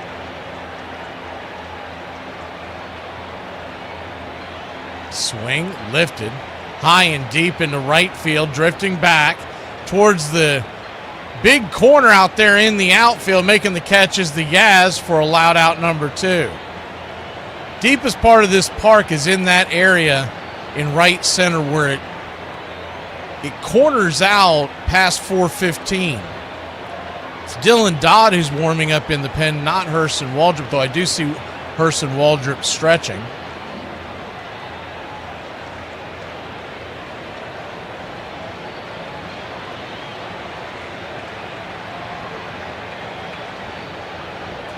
First pitch right there to Eldridge.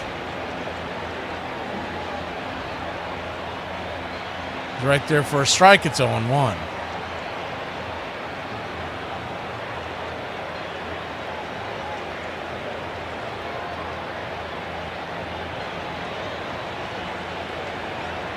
The 0-1.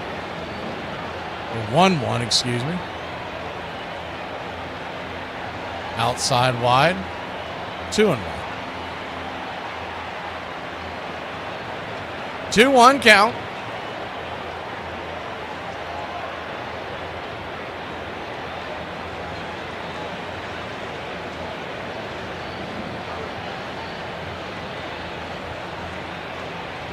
Just below the knees, 3-1.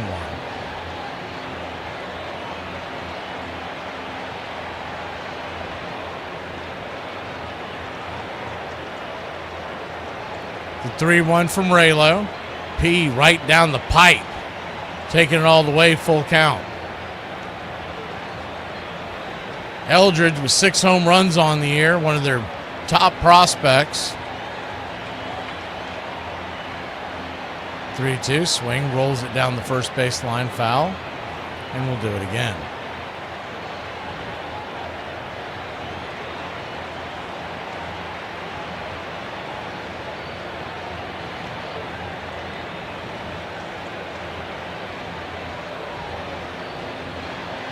The payoff pitch, 2 outs.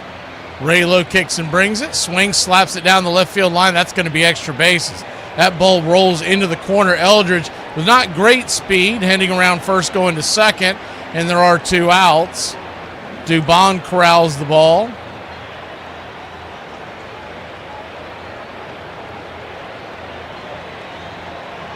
And it's a 2-out double for the Giants.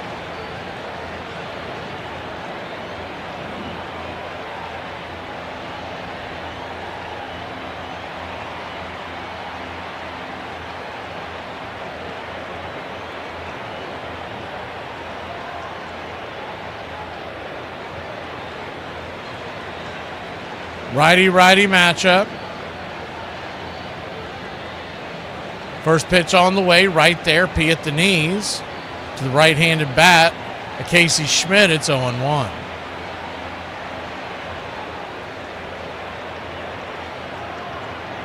The 0-1. Kicks and fires out and wide. 1-1. 1-1 count.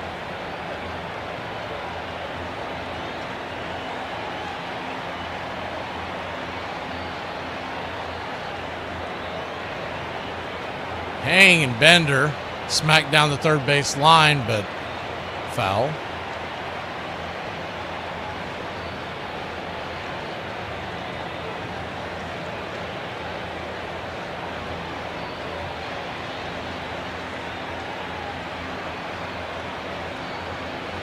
The 1-2 swing, pops it up. That should end the inning. Can of corn over there by Ozzie Albies. He'll make the grab, and that'll end the inning. We'll go to the top of the 4th as the Braves grab the bats, leading by 1. What a day. I use a drink. Nothing like a cold one after a long day, huh? So, how much do you drink? I think I'm good for about 10 or 12. 10 or 12 a week? That's not bad. About a week. You drink 10 or 12 beers a day? You counting beers too? How reckless of me. I made you all wet. Yes, but my martini's still dry. She turned out to be a part-time model and a full-time pickpocket. Oh, yeah. I didn't know that. drink a beer or two. But then again, I've been known to do a lot of it. You drinking anymore? Oh, me? No, I quit drinking, You dude. never gonna drink again? Nope. You wanna stop at the bar by the Chinese restaurant? Just get a quick shot, me and you, and then we'll go? Yeah, the bar they got in the back. The Chinese bar? Okay. What's shaking? All 4 cheeks and a couple of chins. I thought you said they didn't have alcohol. Run back to your mix master. Cook up a few more of these. Cigarette? No, I never touch them. Yeah. I suck them down like Coca-Cola. I expose people to magic. I expose them to something they're never otherwise going to see in their boring, normal lives. And I gave that to them. I may forget about them tomorrow, but they'll live with that memory for the rest of their lives. And that's a gift, man. One of the women said that she was afraid she might OD. I thought that was a limit drop. I didn't think it was tequila. What's that got to do with me? You and me are gonna have a small talk later on. I'll be busy thinking of things to say. Doesn't your wife ever complain that you never spend any time with her? Would you? Could you keep it down to a low roar? Some of us have to work. Put that money down, pal. Yeah, I'll be ready. There goes the 2 weeks at camp. I promised the kids this summer. My birthday, give me a beer, stick a candle in it, and I'll blow out my liver. Here's to feeling good all the time. Perfect. Cheers. Cheers. This crowd's back into it now.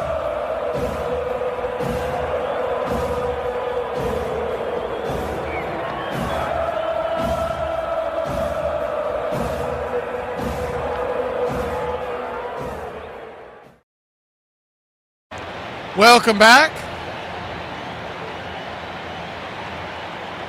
Atlanta Braves lead this one 2-1.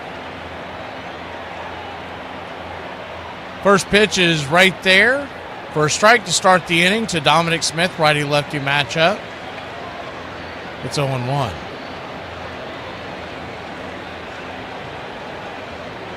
The 0-1.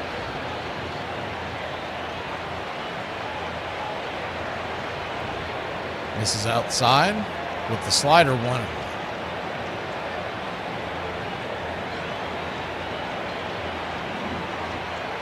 1-1 count. Down and into him.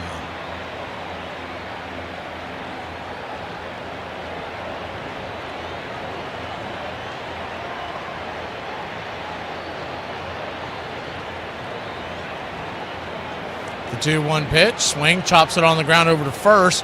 Fumbling it over there at first base, making the throw, and a great grab over there by McDonald as the first baseman, Devers, had a hard time coming up with the ball. When he finally let go of it, it was a low throw, and McDonald gets a round of applause, not only from Devers, who threw the ball, but Luis Arias. That was a dangerous play for McDonald, too. He almost fell into the line of fire there, and that would have been, honestly, it would have been more devastating for the Braves losing Dominic Smith's bat against right-handers than it would be the Giants.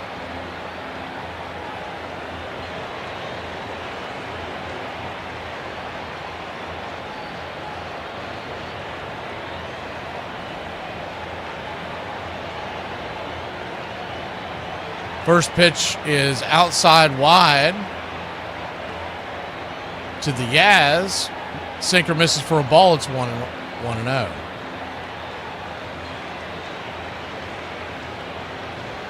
The 1-0. Right there for a strike. Nope. Did not get the call. 2-0. Started to motion for it. I thought it was kind of a wide throw.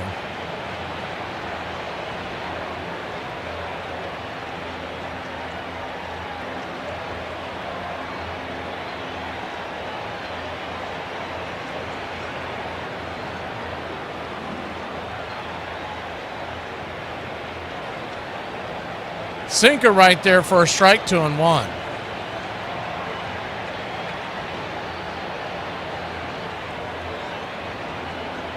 The 2-1 pitch, swing, rolls it over to second. It's going to be a 4-3 put out, and there's 2 down. Thank you, Charlie. I saw, I saw somebody say it. I don't remember who it was. But nonetheless, thank you.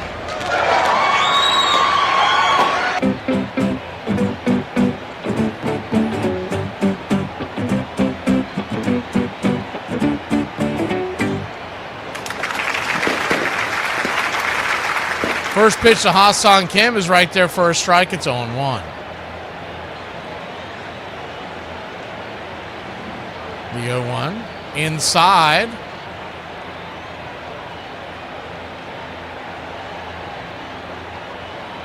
One and one. So a 1-1 count.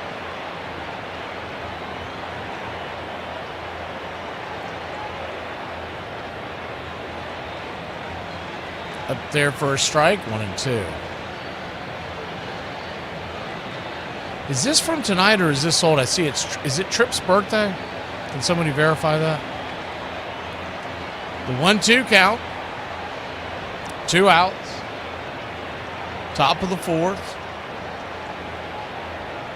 Brings it. Swing, chopper off the plate. And we'll do it again.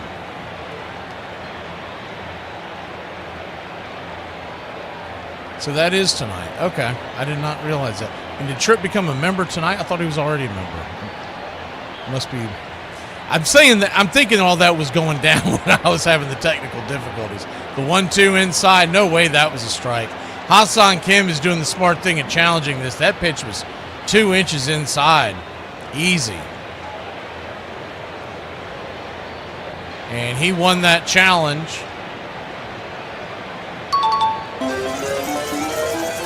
So I guess I got a few to catch up.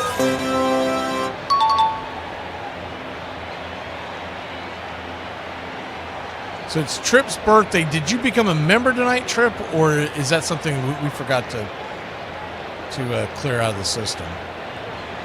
The 2-2 misses high, ball 3-3-2. So full count. You had to realize everybody was running off the mound or running off the field, including the pitcher McDonald. So that is probably a bit of a shock to the system. Have to go back out there. The 3-2 pitch, swing lifted high and deep down the left field line, giving chase, making the catch in the corner, foul territory, falling into the nets to end the inning. When it's going bad for you, it can't get any worse. We'll be back in a flash. We go to the bottom of the 4th here in Braves country. 2-1 your score. Before we missed that, I did not realize that we were missing on Tripp's birthday. So let's go ahead and do this, and then we'll, if I can find the birthday song. They moved it on me. Here it is.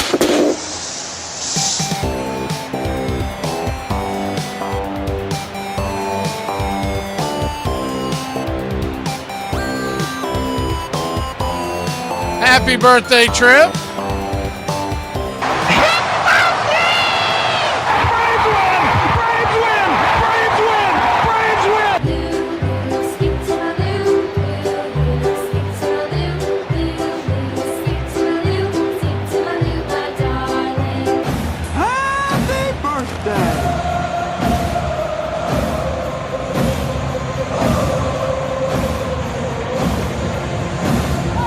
Happy birthday, Tripp. And while we're at it, We accept one of us. We accept one of us. Super gobble, super gobble, super gobble. One of us. We accept that one of us. We accept that one of us. Super gobble, one of us. Super gobble, one of us. Super gobble. Shut up! Oh my God, I don't care!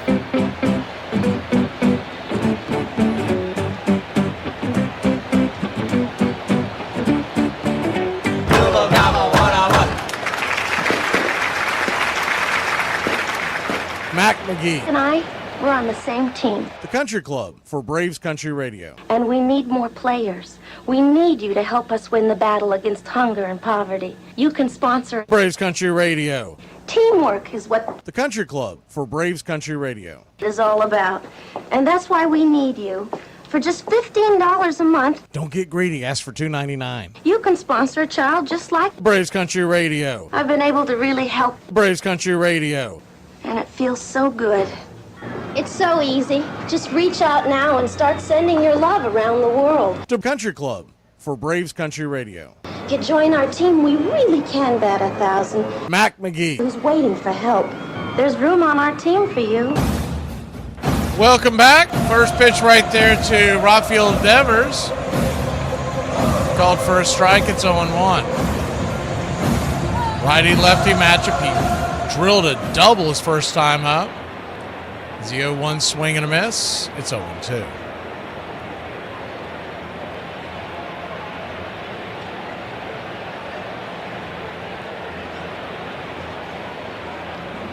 The 0-2 pitch, excuse me. Misses high. 1-2.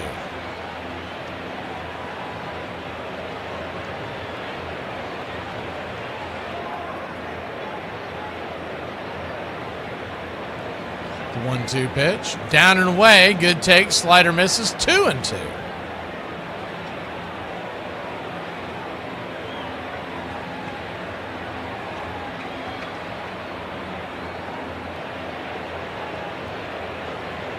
Two count. Swing, pops it up. And that should be a can of corn over by Riley. He's calling off Kim. He'll make the grab. And there's one down. Braves lead it 2-1. I don't know about y'all, but I'm ready to see some offense from this team. Let's not nubble around here and end up in a 2-1 nail biter in the 8th or 9th inning. Let's get some runs, shut them down, and get some runs. It should be noted, with Dylan Dodd coming on here in the 4th inning for Ronaldo Lopez, Lopez got up to 57 pitches. First pitch is right there. Nope, misses for a ball. It's 1-0. Now, what'll be interesting, in outings past, they have asked Dodd to do 2, sometimes 3 innings. You wonder if he's just going to be a bridge to get to Waldrop. The 1-0 pitch, swing, lifts it high and deep into center field, going back on the track, making the grab for a loud out number 2. That wind is really ripping out there to center field. They just showed the palm trees out there bending in the wind. Started out at 20 miles an hour. That's got to be close to 15 to 20. And it looks like it's swirling because they showed the palm trees bending out, but then a few of the flags are coming back around on the other side. So it's a swirling wind, kind of what we used to see out in Candlestick Park. Lefty-righty.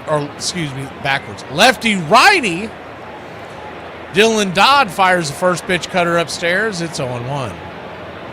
It's late for me, too. The 0-1. Kicks and fires. Down and away, 1-1.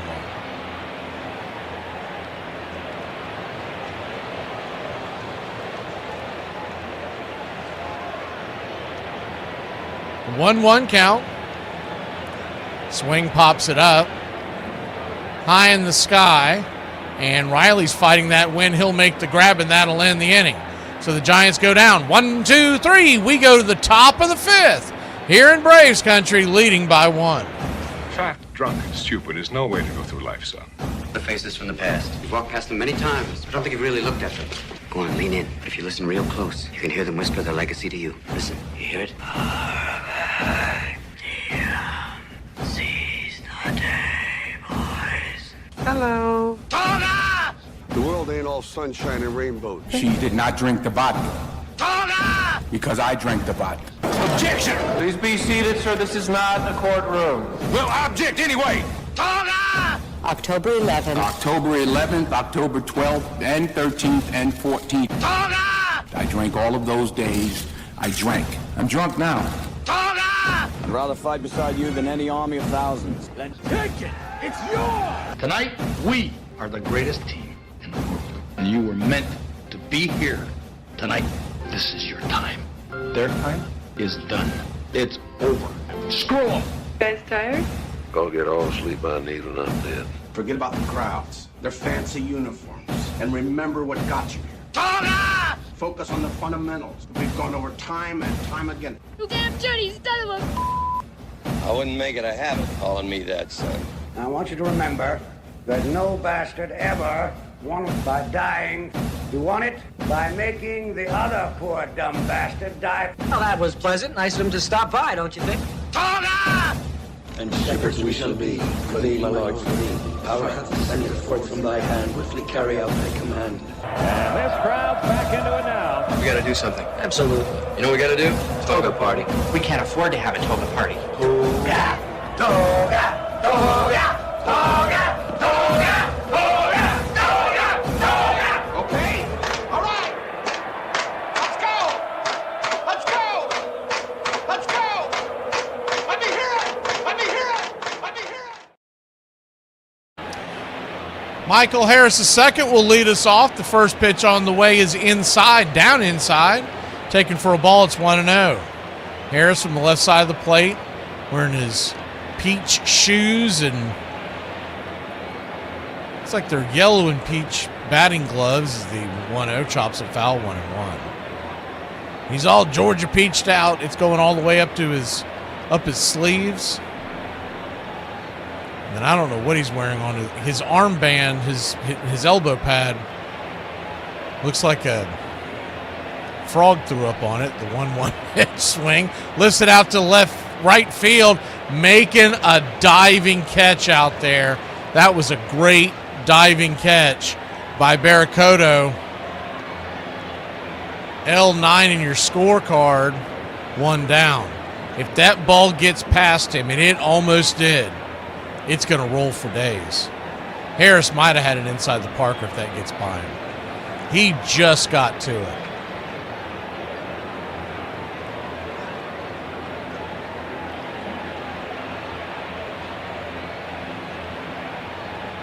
First pitch down and away, misses for a ball. Mauricio Dubon, 1-0. Dubon with the open stance from the right side. The 1-0. Right down the pipe for a strike. 1-1. Braves lead it 2-1, but you'd like to start getting some breathing room here.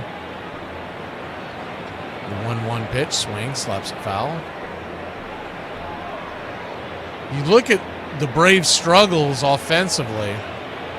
Talked about it a little bit in the pregame, but if you take a deeper dive to look at this, as I was noticing this today,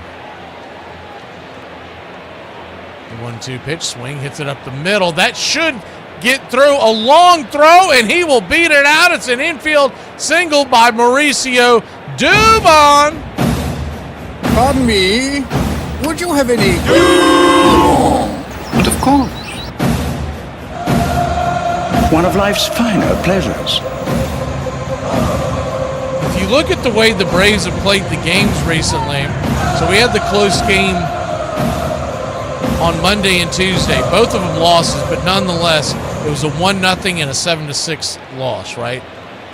That capped off as the first pitch is right there for a strike to Matt Olson. It's 0-1. They had the blowout loss on Sunday, but right before that, they beat the Brewers by 1. They beat the Brewers by 1 the night before that. It's the 0-1 pitch outside wide, 1-1. The second part of the doubleheader on Wednesday, it was a 2-run game. And so for a little over a week, about a week and a half, we've only had one game that was, well, 2 games essentially that were out of hand. But the rest of the time, you're wearing that bullpen out. Is the 1-1 down and away 2-1. It'd be nice to get a laugher on our end. Us get a big win. At least by 4 or 5 runs, so you get some. It takes a lot of pressure off the offense too, as well as the pitching staff when they're clicking like that all together. The 2-2 knocks it foul into the seats, and we'll do it again. Matt Olson 0 for 2 on the day. He struck out and grounded out. Dubon standing at first base with 1 out.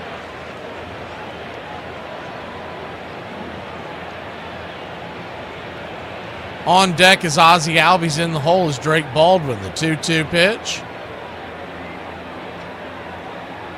Swing, lifts it.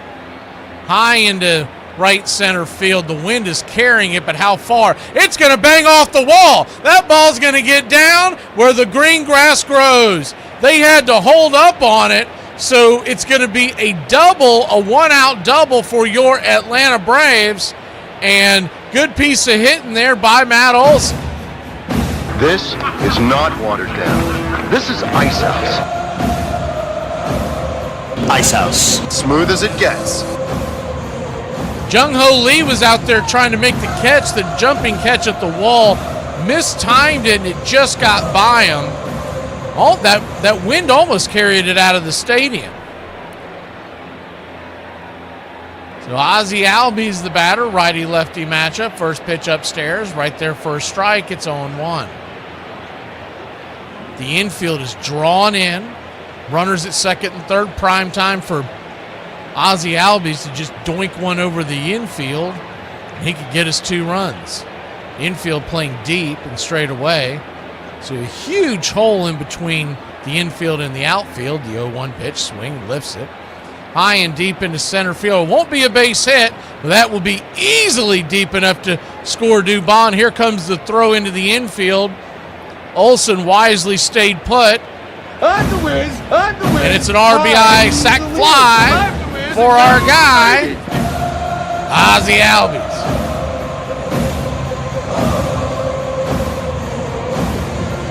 Now the infield will play back with 2 outs.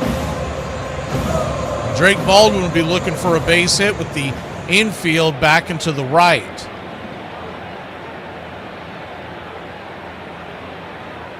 First pitch on the way is upstairs. Kisses the black at the top of the zone. It's 1-0.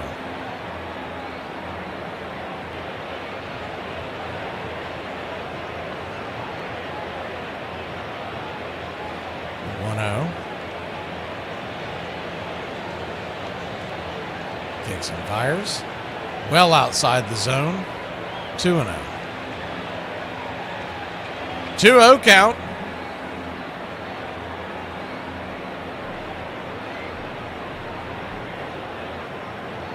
Infield back into the right. Baez Lonesome is over at third as the 2-0 misses down away 3-0. Chapman is Baez Lonesome over at third. They have a hard overshift to the right, and then Chapman is really cheating towards third, even though this type of shift is normally has the guy playing in the shortstop position. The 3-0 pitch. Taking it all the way right down the pipe, 3-1. Center fielder and right fielder have a huge gap in between them as the right fielder is playing him more to pull, and the center fielder has him straight away a tad to the left. The 3-1 right there for a strike, full count. Full count and Olsen standing at second base. There's 2 outs. Olsen will be running at the crack of the bat.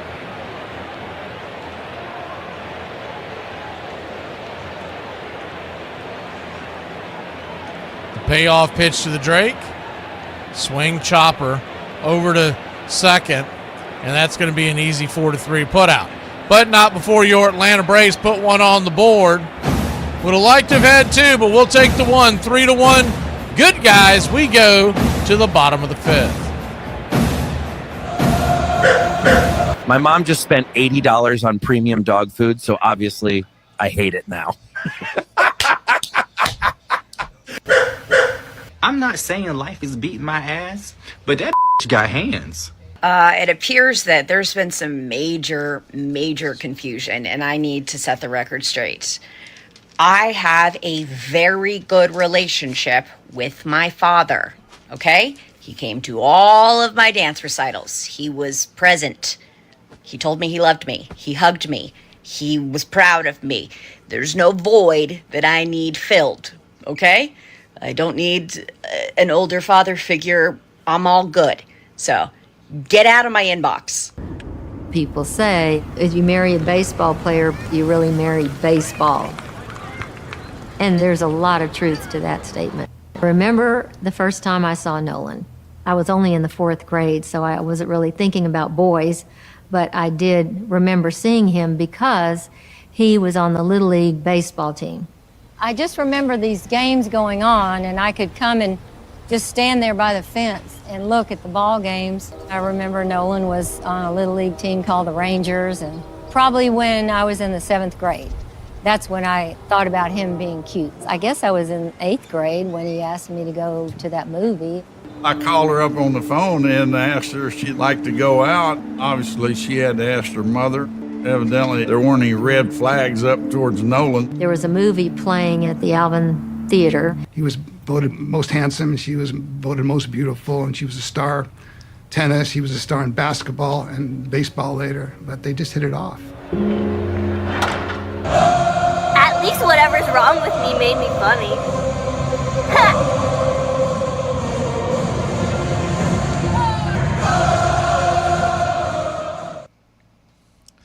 Welcome back. It will be Herschel Waldrop coming on for your Atlanta Braves. See how many innings he can give us here. The first pitch is outside wide for a ball. It's 1-0. Righty-righty matchup. Chapman digging in on the 1-0 pitch. P at the knees, sinker for a strike. 1-1.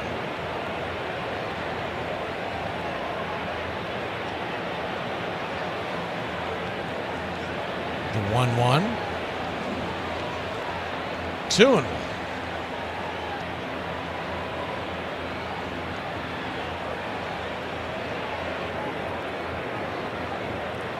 Two-one count, sinker down and away, 3-1.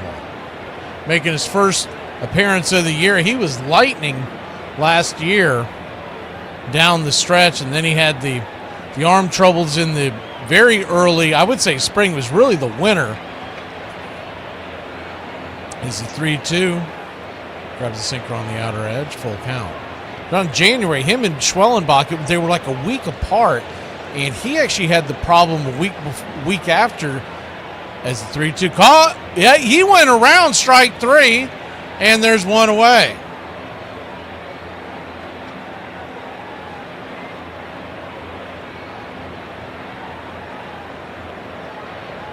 And so the short of that is he has beaten not only Schwellenbach back to the major league. Schwellenbach, though he has started throwing, has not really began his journey back from the IL.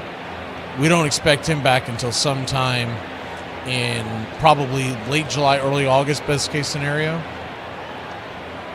Cutter misses in. It's 1-0, the 1-0. Curveball drops off the table, but out of the zone, ball 2-2. 2-0 count. Swing, chopper, cutter. Back behind the plate, 2-1.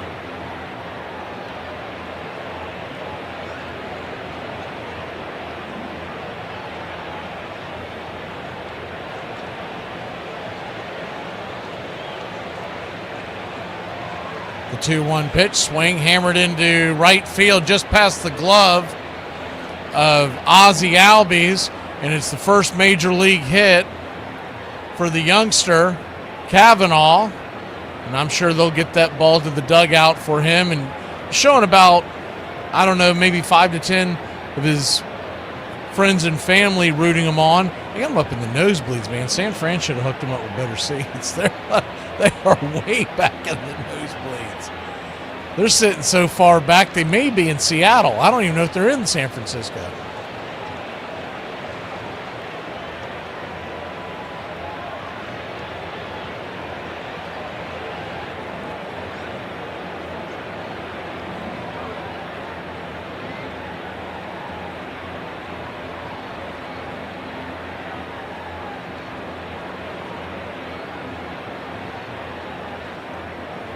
First pitch off the 1-0. Barracoto, the right fielder, takes a swing and a miss of that nasty splitter.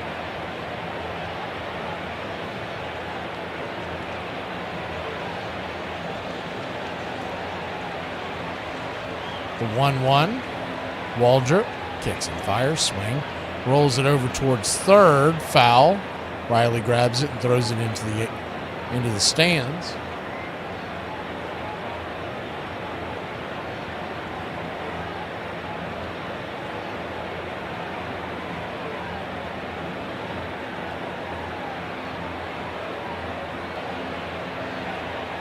The 1-2. Splitter in the dirt. Good block there by the Drake. 2-2.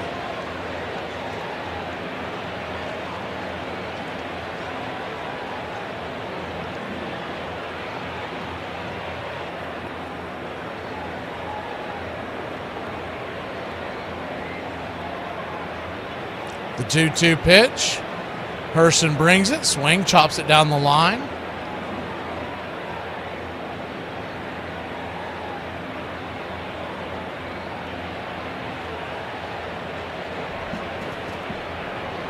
Braves 3, Giants 1, bottom of the 5th. The 2-2. Splitter down and in, and it's a full count.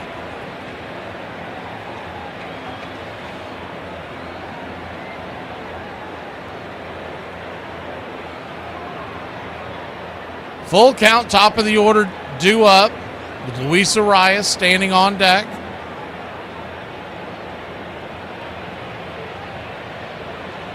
Pitch goes to the backstop, and it's ball 4, and they'll have runners at first and second with 1 out.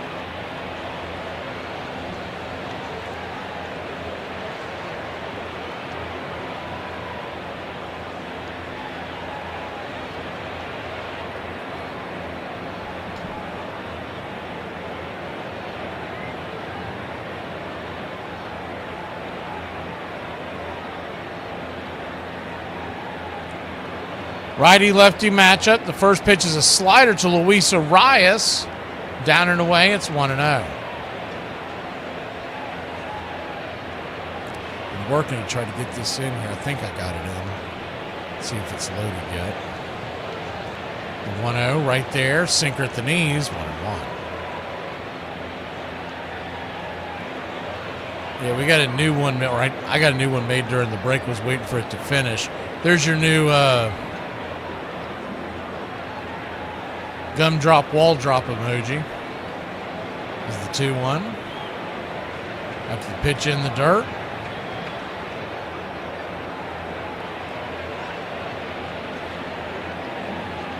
Herson Waldrop, first appearance this year. The 2-1 misses outside, 3-1.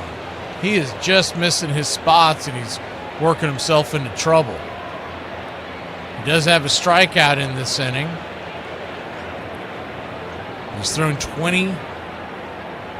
This is pitch 22 is the 3-1 chopped off the plate, foul, and it's a full count. And what makes Luis Arias such a difficult out is he is not trying to knock the ball out of the park. If you give him one, he'll dig in, but he's just trying to spray it somewhere. And you got a full count. Eldridge on deck. The payoff pitch in the dirt. They called up the curve, and he'll head on down to first. I don't know why they didn't go back to that sinker. That sinker was working pretty well. But now you got the bases loaded and 1 out, and here comes Hefner to try to talk him off the ledge here with the bases loaded and 1 out. I really think they need to get Hefner a robe. like Hugh Hefner. Get him one of those Playboy type robes. He walks out there to the mound. And a pipe.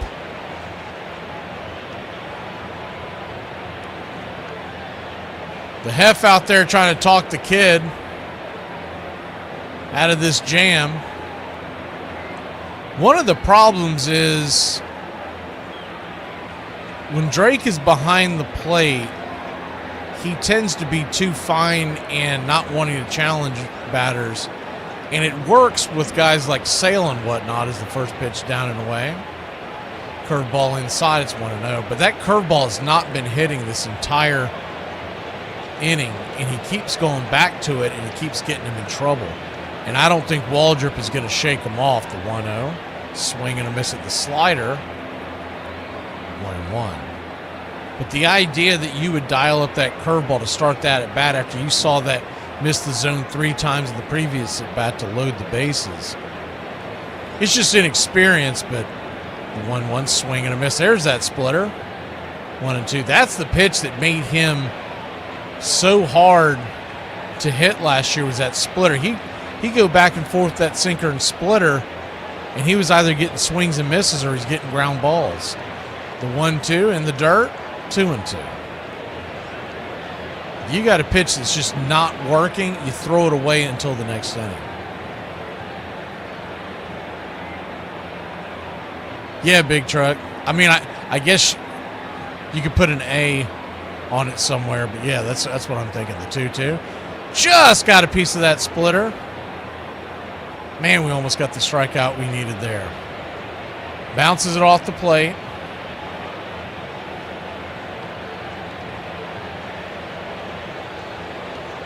Bases loaded. The slider's working, the splitter's working, the sinker's been pretty good. That curveball, he's only hit the zone with it a few times. The 2-2. Swing and a miss at the slider, strike 3, and there's second big out. We're not out of it yet as Casey Schmidt is coming to the plate. And the bases are still loaded, but that's a big out, number 2. Now the infield, who was drawn, they weren't drawn in, but they were just past halfway. They can go all the way back now and play for a force out at any base. Righty-righty matchup, first pitch swinging, rolls it up the middle, and Kim's got it, shovels it to Ozzie, and we're out of the jam. Let's go to the 6th. Rocking and rolling here in San Francisco. Braves 3, G-Men 1. Looks like Mom is leaving without us. You're right. She's putting on an outfit that doesn't make her look homeless.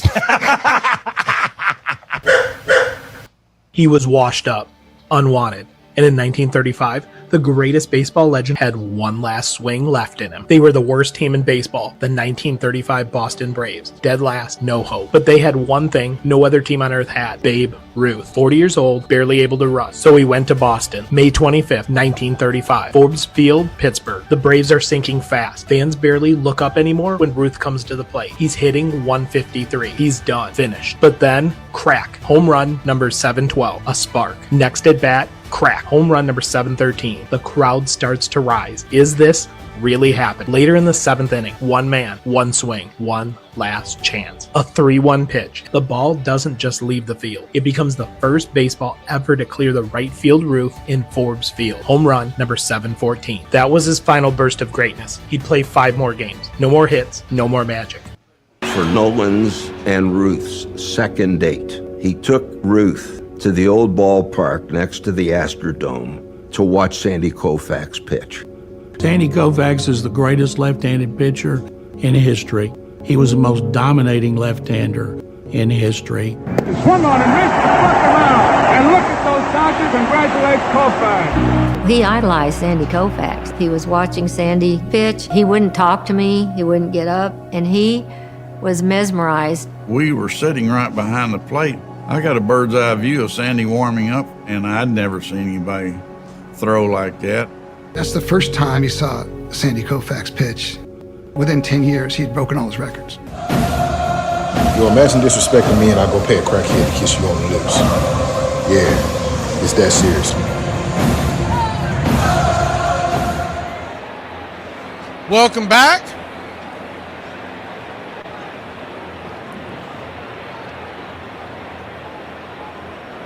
Thank you, Uncle Charlie. Austin Riley at the plate.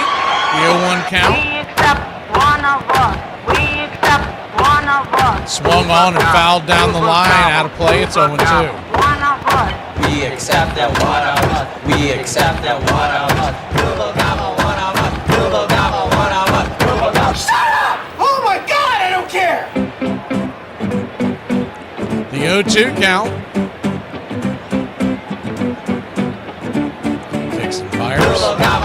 And then takes that pitch right down there on the outer edge for a strike. And there's one away. I just don't think you can keep putting him up high. And look, I know they're looking at the back of his baseball card, but I don't think you can keep putting him at the top of the lineup like this. And tonight, he's actually what he's hitting.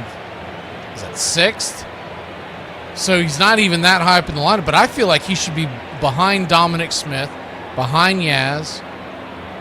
Maybe put him just behind Smith so you don't have Riley and Kim going back-to-back. Double auto outs. That's going to be it for McDonald. They're going to bring in the right-hander, or left. I would assume this is a left-hander coming in. He had his glove under the other arm, but we'll see who this is coming in. Braves lead it 3-1, and the bullpen doors are open here in San Fran.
First pitch to Dominic Smith from Gage is right there for a strike. It's 0-1. Lefty-lefty matchup. The 0-1. Gage brings it. Slider in the dirt, 1-1. You know I'm a big history buff when it comes to the world of baseball, and so I'm planning on doing these more often. These on these dates that we don't have pre-recorded, because there's so many that happen.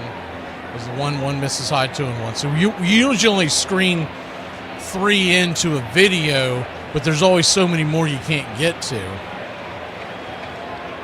So we're going to be doing this a little more often. As the 2-1 pitch upstairs just misses 3-1.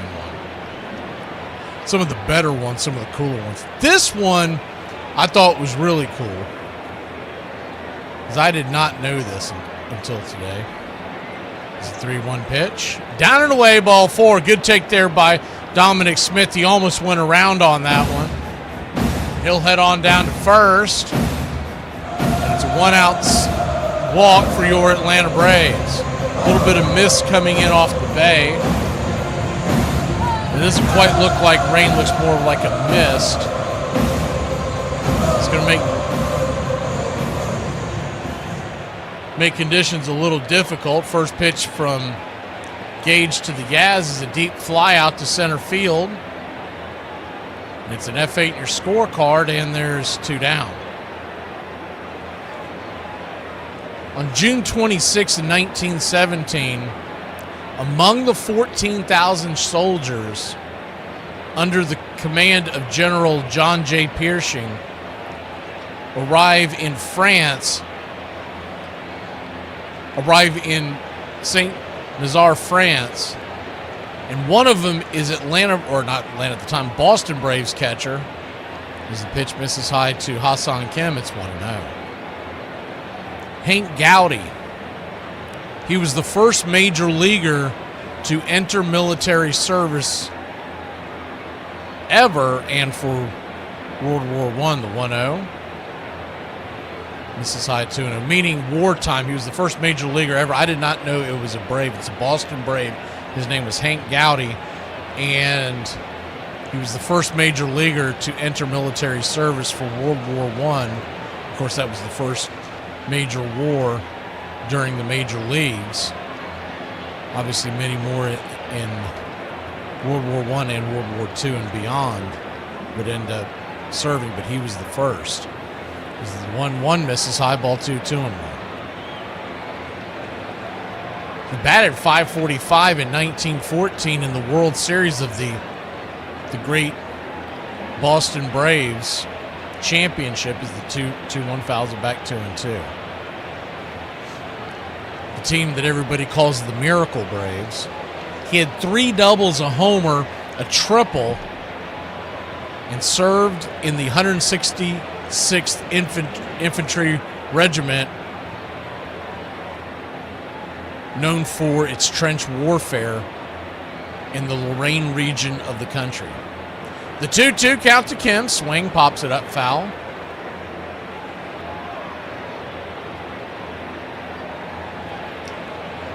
A couple of fans fighting over there in the stands.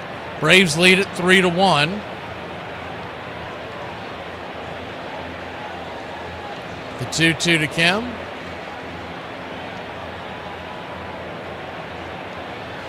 Oh for 2 on the day. The pitch, swing and a miss, strike 3. He is now batting .074 with an OPS. I don't know if I've ever seen it this low. .234. We'll be back in a flash. Bottom of the 6th we go. If there's a man like me living in your neighborhood, you thank him. I'm the man that keeps property taxes down.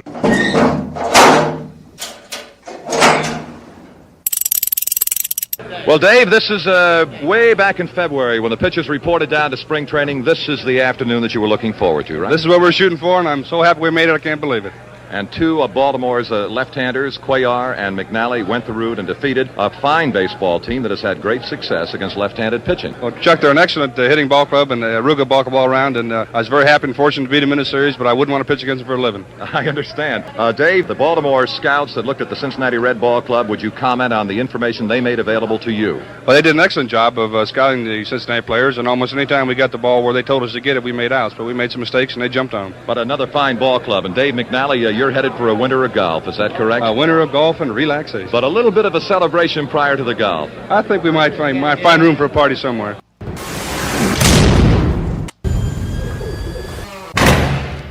Nolan did things no one ever did, but Nolan was raised like no one ever was. Every legend has an origin, and Nolan's origin is a doozy. Youngest of 6, Depression-era parents from a tiny town no one ever heard of, like a page out of the Humble Beginnings playbook. But how did he get that arm? Legend has it, every night Nolan's dad would wake him up at 1 in the morning, and they'd hand-deliver over 1,500 papers across the entire city. Every day, 4 hours a day, for 6 years straight. The fact is he actually drove a car for his paper route, but Nolan wouldn't mind us stretching the truth a little, would he? The Houston folks used to say, well, Nolan Ryan developed his arm from throwing the post. Yeah, that's totally false, because when you drive a car, you throw with your left hand. Well, guess they decided to print the legend. Hey, y'all remember, man, jail's temporary, memories are forever. So go ahead and punch it in the mouth. Ball drop, gun drop, goes back to work. Rafael Devers coming to the plate, and he takes the first pitch for a strike. It's 0-1.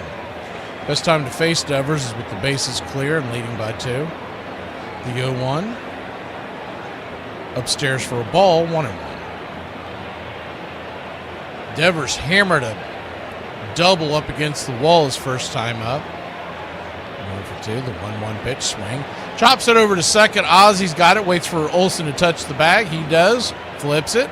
4-3, 1 away.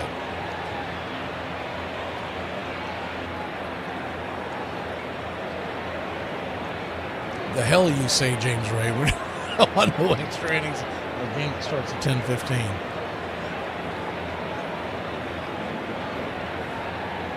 I plan on watching reruns of Modern Family by then. First pitch on the way, Law and Order. Down and away for a strike, it's 0-1. Jung-Ho Lee 0 for 2 with the .330 average. The 0-1 pitch, swing, lifts it. Into shallow left field, Kim there with the catch, 2 down. Couple of firsts happen on this date. Major League Baseball history on June 26th. Lou Gehrig hits his first Major League home run, and he did it at Wrigley Field. His first home run in a Major League park. He did it at Wrigley Field in a high school championship game. His first pitch down and away, right there for a strike. It's 0-1. Also, in 1960, 40 years later, Ron Santo made his Major League debut. The 1-0 right there for a strike, sinker. Back-to-back sinkers, 1-1.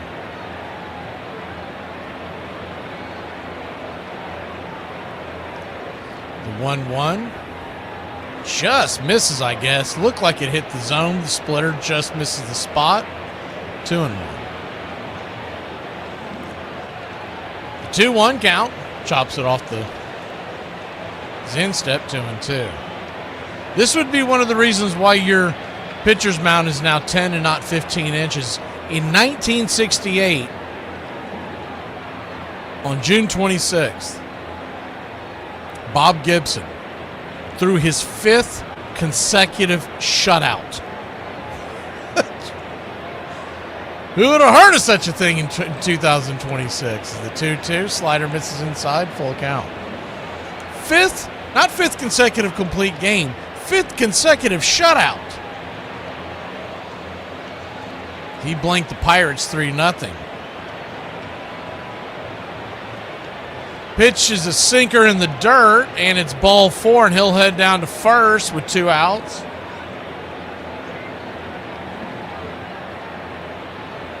The Major League mark was set earlier by Don Drysdale earlier in the same month of June in 1968. So that's why they had to drop the pitcher's mound. Everybody was throwing blanks. First pitch to Chapman is swung on and fouled away. It's 0-1.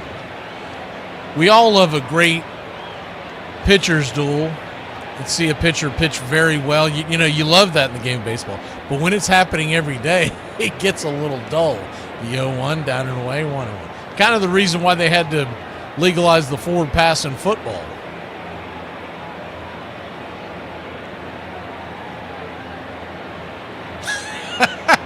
Good job. Lung, the 1-1. Right there for a strike. It's 1-2. So a 1-2 count.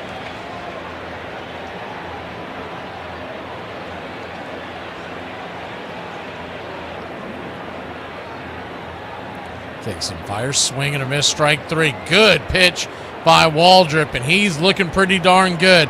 Little rough around the edges, but it's good to see the youngster back. We go to the 7th inning, up 3-1 here in Braves country. So, in the past 17 years, I learned that 114 accidents resulting in death happened at a gym, okay? In the same 17 years, only one man died eating a donut. Be safe. Make good choices. What the hell did you trade Jay Buhner for? He had 30 home runs and over 100 RBIs last year. He's got a rocket for an arm. You don't know what the hell you're doing. Heat wave alert! The Irish people are in danger. Blistering temperatures of 71 Fahrenheit. These are very dangerous. You don't even realise you're in a heat wave, so you feel comfortable having a little cup of tea, sitting in a chair after someone else. Oh, it's lovely and warm. But the Irish people are fighting back against these extreme weather conditions. We are campaigning for climate leave for when it's too hot. Conditions range from mild to really quite warmish. We will no longer risk our lives in these conditions. He could throw the ball harder than anybody I know about. He was here pitching in Alvin. He'd bring his catcher's mitt and the ball, and he would pitch to me until my hand wore out. If you caught it right in the catcher's mitt, it was fine. But if it hit where your palm was, it hurt. Because he was the hardest chunker I've ever caught. Sometimes he'd burn my hand a little bit, and I'd say, "Boy, how hard are you throwing?"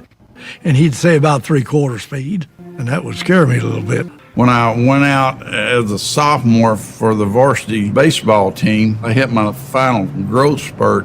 It was like I had somebody else's arm.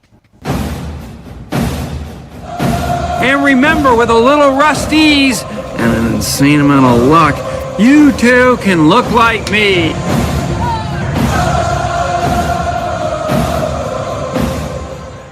Welcome back. 3-1 your score. Atlanta trying to tack some runs on here as Michael Harris will lead us off. First pitch from Henkes. Sam Henkes, the 2.77 ERA. The southpaw kicks a sinker out of the zone. It's 1-0. 1-0. Upstairs for a strike, 1-1.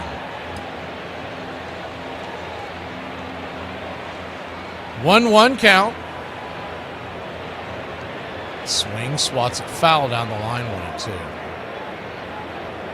This is also the anniversary of the first time the Yankees played their first night game in franchise history. They played their first franchise game at night at Philadelphia Athletics Connie Mack Stadium. As the pitch misses outside, 2-2. The time is called Shibe Park, the 2-2. Swing, swats it down the line, foul. Out of play into the stands, past the third base dugout. We'll do it again. The Bronx Bombers, they would not play another game. They wouldn't play their first home game under the lights for another 7 years in 1946. The 2-2, swing and a miss. Blew it right by him up in his kitchen, and there's one down.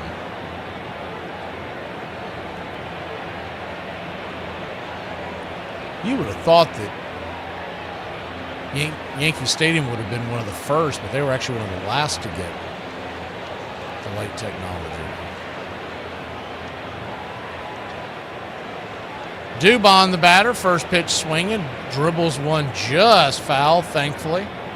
It's 0-1. Standing on deck is Olsen. And this was a pretty cool thing. I remember reading this a while back. This is the anniversary date of it. In 1944, in the middle of World War II at the Polo Grounds, with over 50,000 fans in the stadium, the 0-1 pitch swing, slaps it on the ground over to second, and that'll be a easy 4-3, and Dubon down quietly once again, 2 down. The 3 teams in the area, the Yankees, the Giants, and the Brooklyn Dodgers, they played a 6-inning game, each club playing consecutive innings against the other 2 and then sitting out an inning. It was like a round-robin game, and it was done for charity to raise money for war bonds. First pitch is outside for a strike to Matt Olson. It's 0-1. The 0-1 upstairs. 1-1. 1-1 count.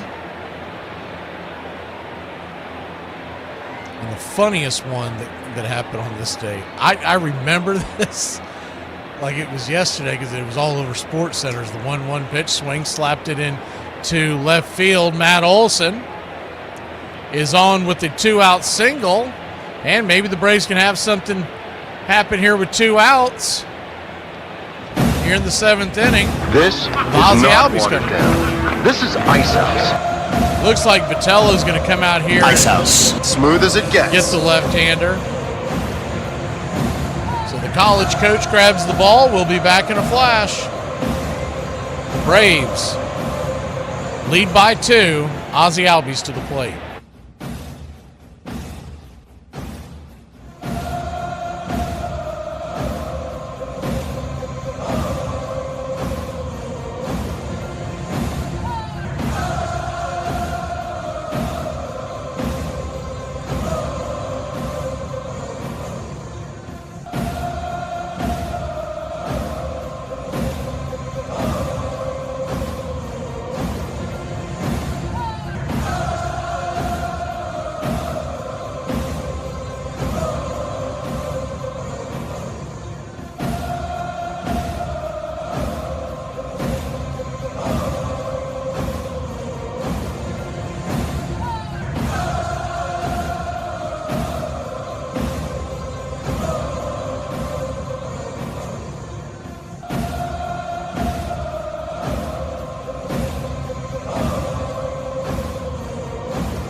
Last time we saw him, he was a starter. Adrian Hauser coming out of the pen.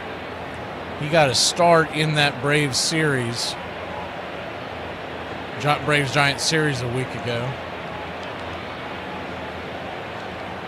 He's set to face Ozzie Albies, and the first pitch is a 4-seamer high and out of the zone. It's 1-0.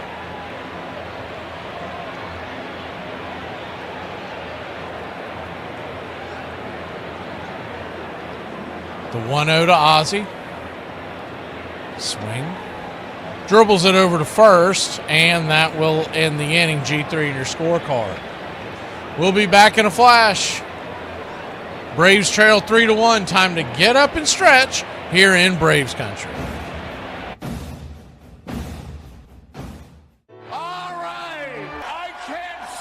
Let me hear you. A one, a two, a three. Me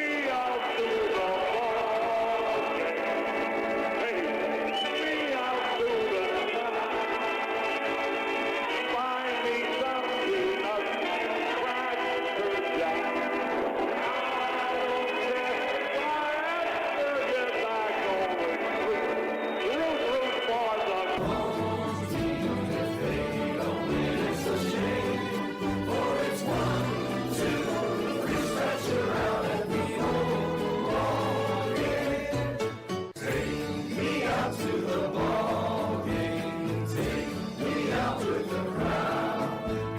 Find me some peanuts, Cracker Jack.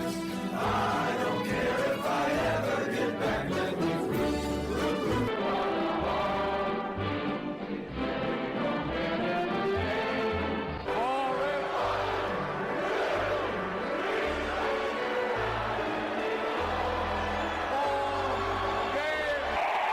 Root for the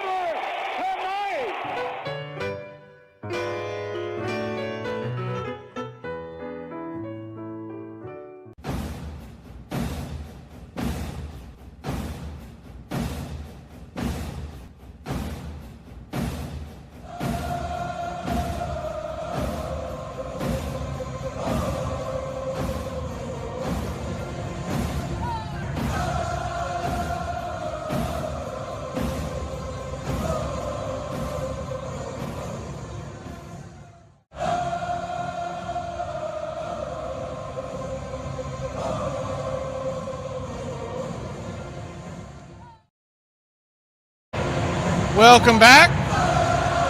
First pitch from Waldrop is sawed off foul by Drew Cavanaugh. It's 0-1, righty-lefty matchup. The rookie standing in got his first base hit tonight, 1 for 2 on the night. As the splitter misses inside, 1-1. The 1-1. Splitter in the dirt. They checked down the third baseline, did not go.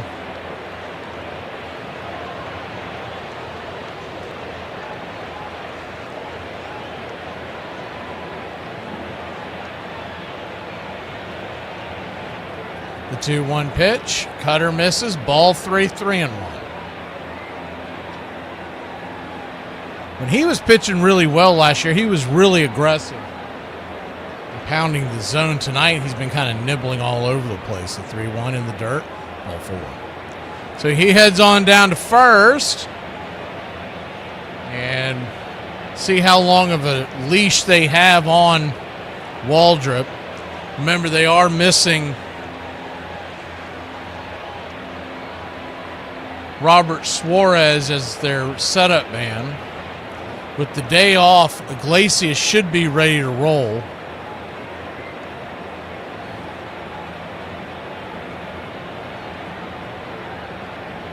Righty-righty matchup, first pitch. Right there, first strike, it's 0-1.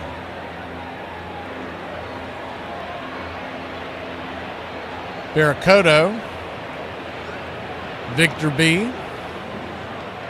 He's 0 for 1 with the walk. Takes the 0-1 pitch well outside the zone. 1-1.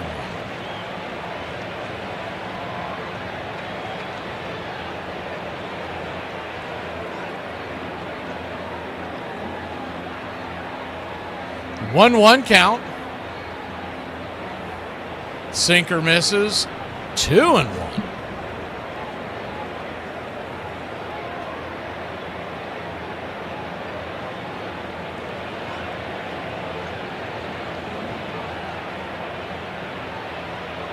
The 2-1 pitch.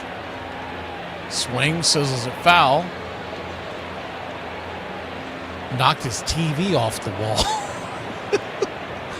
He sounds like some of us, man. Is he just fed up with this offense? 2-2 count. Runner at first. I hope everyone's okay there.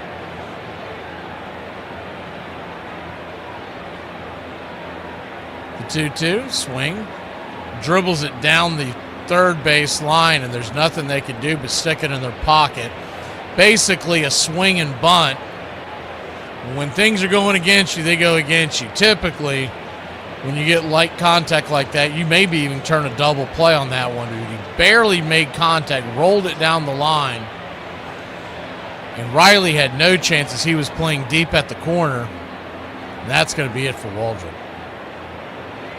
So Weiss is going to come get the ball from him. Arias is coming to the plate. I would think it's probably Dylan Lee, but I have not peered into that bullpen. They have not shown him yet. We'll be back in a flash. Braves, yep, it's Dylan Lee time here in Braves country.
Dylan Lee coming on, locked up in a tight one. It's 3-1 your score. And he's set to face Luis Arias. Will be looking to punch a soft one here. No, he's going to drop a bunt. It's a good one.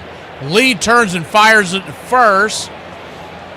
And they'll get the 1-3 put out, one away. But on the bunt, Arias moves the runners up from first and second to second and third, and there's only one out.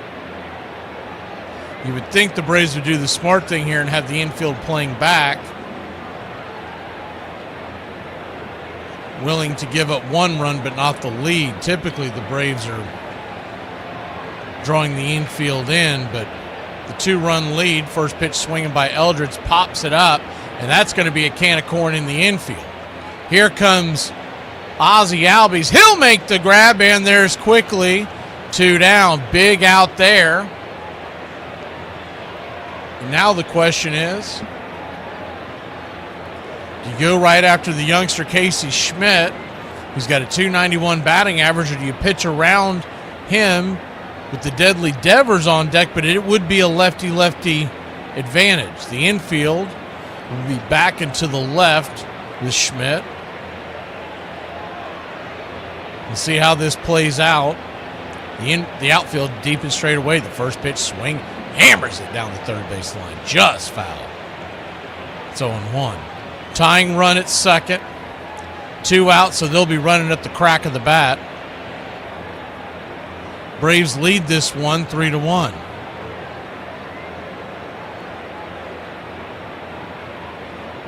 The 0-1 misses high and out of the zone.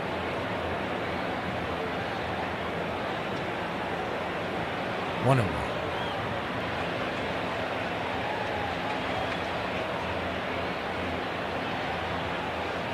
1-1 count. Turns and kicks, swing. Rifles it high and deep into right field. Going back. Right before the warning track, making the catch for a loud out. Number 3 is the Yaz.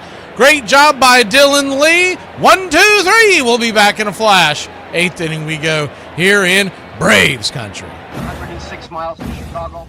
We've got a full tank of gas, half a pack of cigarettes. It's dark, and we're wearing sunglasses. Hit it. I have come here to chew bubblegum and kick ass. And I'm all out of bubblegum. It's happy hour. When wins become losses and losses become wins. You guys going to happy hour? I'll come for a couple. Just a couple, though. Not like last time. I need a drink.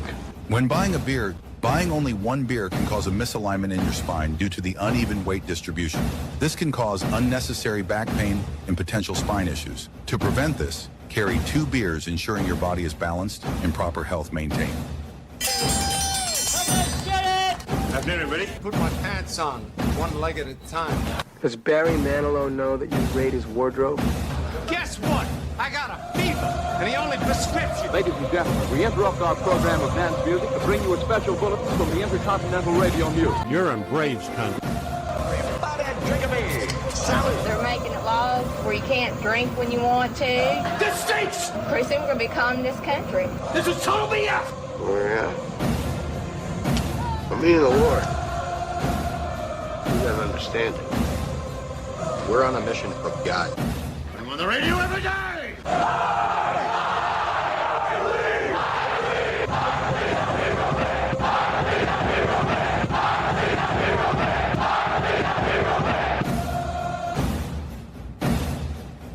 If you want to stop me, you're gonna have to kill me!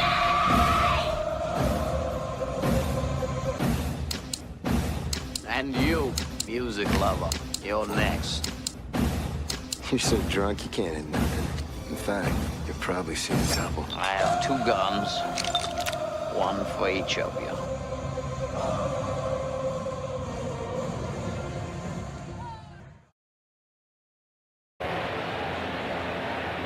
Welcome back. First pitch on the way is down and in to Drake Baldwin. It's 1-0. Righty-lefty matchup. The 1-0, swing and a miss over the top, 1-1.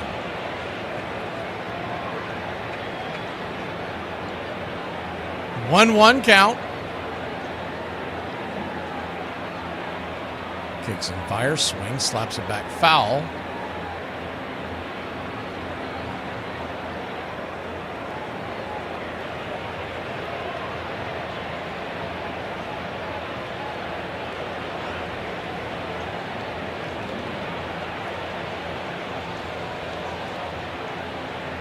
The 1-2. Dribbles it back to the pitcher, and Drake Baldwin's woes continue. 1 down.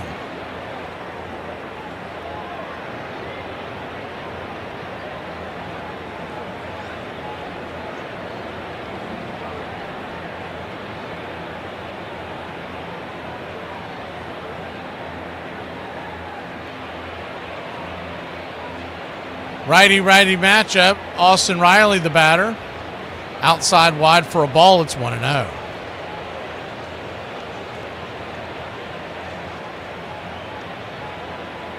The 1-0. Kicks and fires.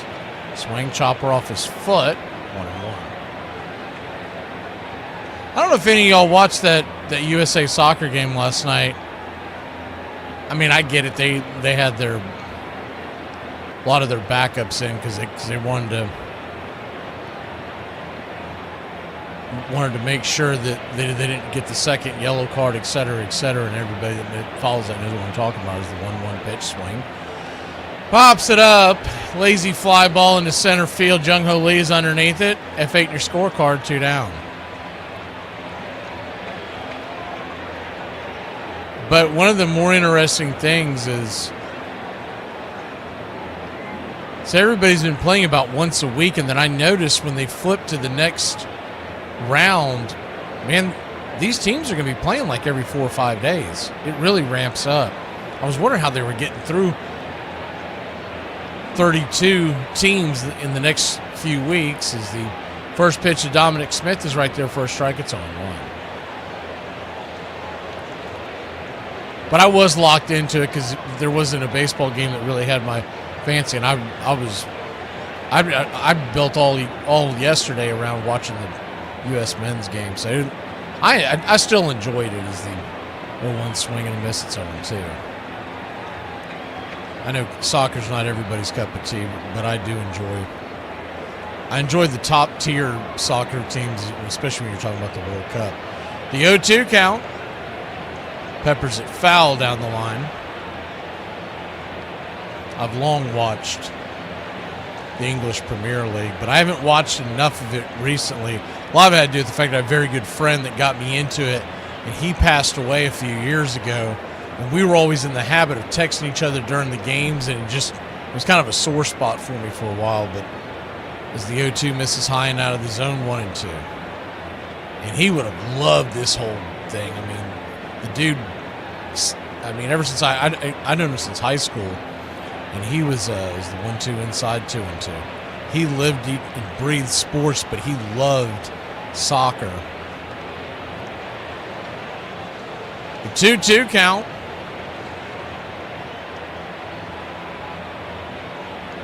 Kicks and fires inside.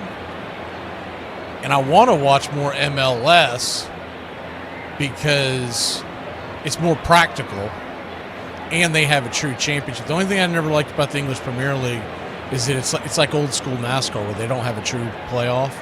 Is the 3-2 pitch, swing, pops it up. High into right field, right center field. Lee will call off Barracuda, and that'll end the inning. We'll go to the bottom of the 8th, clinging to a 2-run lead. 3-1, that's the good news. Bad news is Devers coming to the plate. It's my understanding that there is a war going on right now. Am I right in this? Well, actually, there are 2 wars right now. 2 wars? Your friend says the N-word and thinks it's funny? I now associate you with that.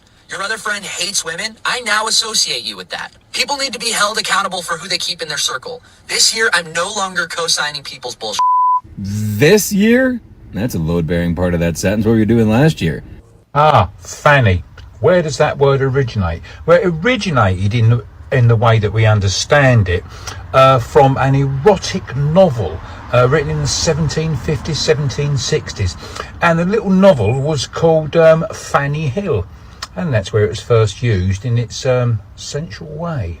In 1984, when we redid the bleachers and took out the wooden planks, we decided to designate that spot, the red seat, as the site where Ted Williams' home run landed, the longest that we know of that was hit in Fenway Park. And it wasn't the only unforgettable home run Williams hit that season. For when the All-Star Game came to Fenway for the very first time in 1946, the Splendid Splinter made sure it would be memorable. He hit his first home run of the day in the 4th inning. Then in the 8th, he took on a pitch that few in the game had ever been able to conquer. Rip Sewell, an outstanding pitcher, had great success this year with that pitch. And it was a pitch that he'd step and then he'd throw high. It had tremendous trajectory. I've never seen a pitch like it. The most phenomenal part of it was he got it over the plate. And nobody hit a home run on it. And he came into the All-Star Game, and we American Leaguers were all talking about it. And he threw that pitch to me, and the first one was just a ball. And I really got that thing timed good because it was floating up there at me. And then he threw another one, and I swung from my heels and happened to hit it just right. And it made the bullpen. What's up, Braves country? Looking forward to a great Atlanta Braves season. See y'all at the ballpark. Love y'all.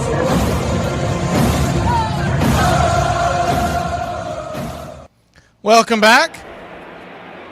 Lefty-lefty matchup. First pitch swinging from Lee to Devers is a one-hopper into the glove of Mr. Ozzie Albies. He'll fire it to first. It'll be a 4-3 putout to start the 8th inning, and there's one away.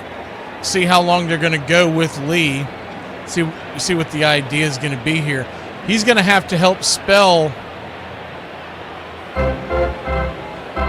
the setup role along with, I would think, Didier Fuentes to get to the back end of Iglesias. It looks like tonight they're going to go with a 2-inning stint from Lee.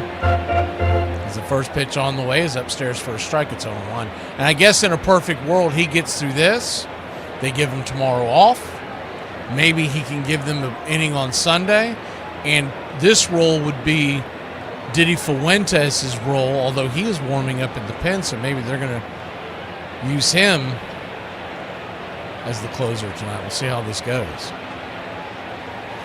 So James was talking about football. So it was soccer because what is always makes me laugh is that it's the English fans that will try to get bent out of shape about you calling it soccer. Well, the word came from as the 0-2 pitch is lifted high into right center field with the deepest part of the park. Yaz is underneath it. He'll make the catch. He gets a salute from Michael Harris, and there's 2 down. Where the term actually came from is that British university students in the 19th century, they referred to the game of soccer that's played now, or football, no matter or they called it association football to differentiate it from rugby football, because that's what it was being called. It was being called association football, and it was being called rugby football because they had both in the British universities, so Oxford and all that. First pitch to Adamas is their first strike. It's 0-1. It turned into a slang term as the 0-1, swing and a miss over the top. It's 0-2. As most things do happen in your wherever you are in the world, in your home language, you end up coming with shorter ways to say things. And so they went from calling it association football to SOC, sock, and then it turned into soccer. So the term soccer came from Great Britain. Is the one. The 0-2 changeup misses the dirt 1-2. So they were calling it soccer and rugby football. Is the 1-2 pitch lifted high and deep into center field, jumping back on the track, making the jumping attempt. The ball pops out and in and out of the glove of Michael Harris, and it's going to be a double to center for Willie Adamas. He was leaping at the wall, and I think he thought the wall was a little closer, not used to the confines here. As typically, as hard as that catch is, typically Michael comes up with it. But he was leaping, and as he came down, the ball jarred loose. The ball came in and out of his glove, and he almost made the circus catch with his bare hand, but it fell in front of him. And there's 2 outs and 1 on, and that's going to be it for Dylan Lee. So here comes Diddy Fuentes as he'll try to put out the fire. Chapman now coming to the plate. So this game is far from over as he comes into the plate. We'll stay with you right here. But yeah, that's where the term soccer came from, because they started calling it sock and then soccer, or soccer football and rugby football. Eventually they dropped the term football. And then it stuck for decades. And both terms were being used over there, soccer and football. But when they found out the U.S. was using that term because of the pigskin football that we play over here, the American football, that's when they dug their heels in. That's not football. Football's with your foot. And so that's where it all comes about. But most of the knuckleheads that complain about it don't realize the term soccer was used over in England for well over 100 years until they found out that American football had gotten so popular. So there you have that. So when people try to tell you that soccer is not the term, go, hey man, we didn't come up with it. You did.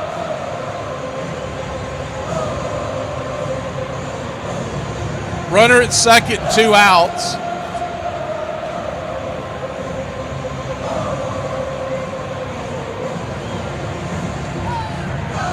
Another cool thing that happened so this is 25 years ago today. I think a lot of y'all would remember it, older baseball fans, because they played it all over ESPN for like a week. But 25 years ago today, Lloyd McClendon, the Pittsburgh manager, came out arguing a safe call. I believe it was Jason Kendall was the guy at first. Anyways, I've watched the video a couple times today. It's pretty funny. And he gets into it. He gets ejected, and then he took the base with him into the dugout. And he was asked after the game, as Diddy Fuentes comes in, ready to roll. Righty-righty matchup, Matt Chapman. First pitch swinging. Rattles the four-seamer back in and out of the glove of Drake Baldwin. It's 0-1. He was asked after the game about the incident. He told the umpire, Rick Reed was the first base umpire. He said, well, since you're not going to use it, I thought I'd go ahead and take the base. And he walked into the dugout. the 0-1. Right there, first strike, it's 0-2. And he walks all the way to the dugout, takes the base. He was fired up, man. Lloyd McClendon was fun to watch in a managerial position, especially in those days in Pittsburgh. They were so bad. The 0-2, Caught looking, strike 3. Punched him out, baby, and that'll end the inning. Chapman doesn't like it, but that was a strike for sure. We'll head to the top of the ninth, leading by 2. Let's get some insurance, boys and girls.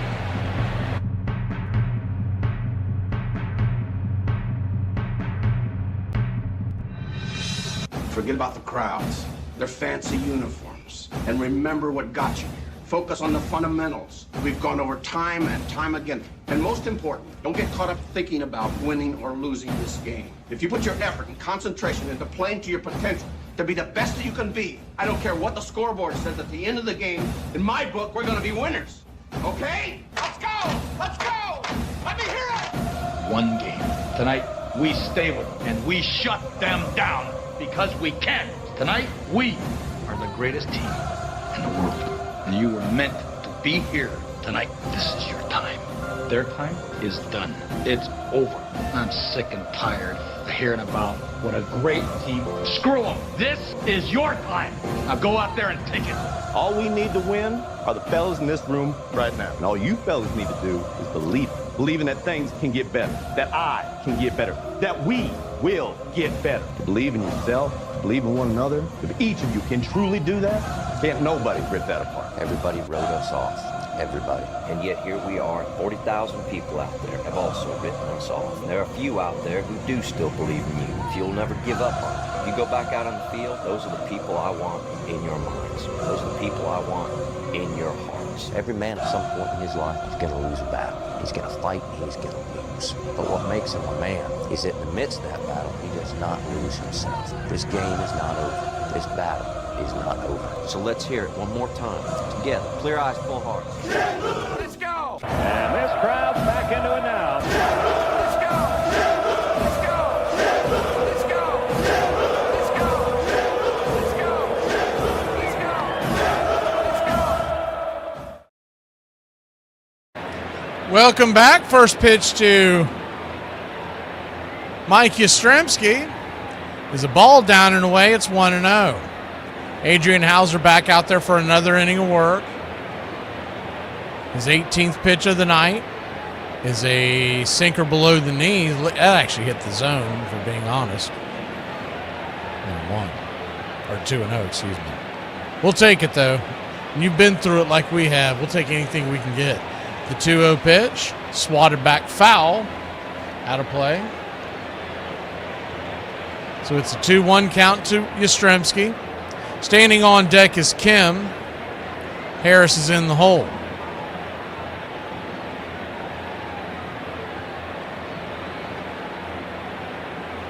The 2-1 pitch inside.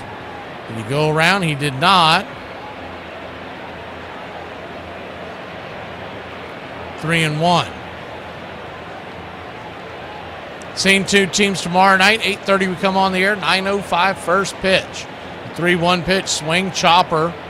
And Yaz went down. What happened there? Hopefully he's okay. That was weird. I don't think the ball got him.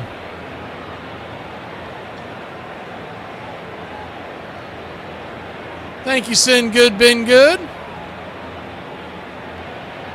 Appreciate you helping out the channel. Bringing some members in. One of us. We accept one of us. First pitch is inside. Call it a strike to Kim, but that did not look like a strike. It's 0-1. The 0-1 swing, fouls it away. It's 0-2. Both teams, by the way, have their two challenges left. So it's really odd that not only did that strike not get challenged by the Giants in the beginning of the at-bat against Yaz, and they've had a couple that they could have challenged on the offensive end, but then also Kim is the only one that is challenged from the Braves side, and there's been a lot of opportunities. The 0-2 lifts it down the line, right field side, banging into the seats, and we'll do it again.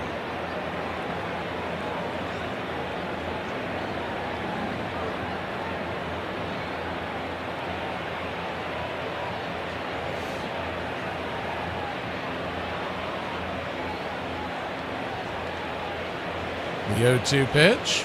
Turns and kicks. Peppers it towards the first base dugout, and we'll do it again.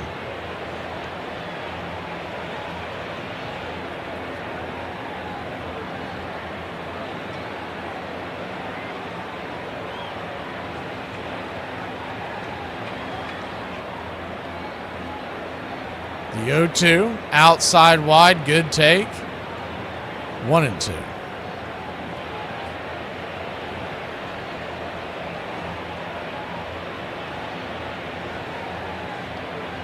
One-two count. Swing rips it into left field, but it's going to get stolen. A stolen single by Willie Adames, leaping into the air and snagging it out of the air. Man, Kim cannot buy a base. 2 down, L6 in your scorecard. That ball was rocketed top of his jump. I don't even know how he got to it. It looked like he had mistimed it. He was actually coming down, and somehow he snow-coned it.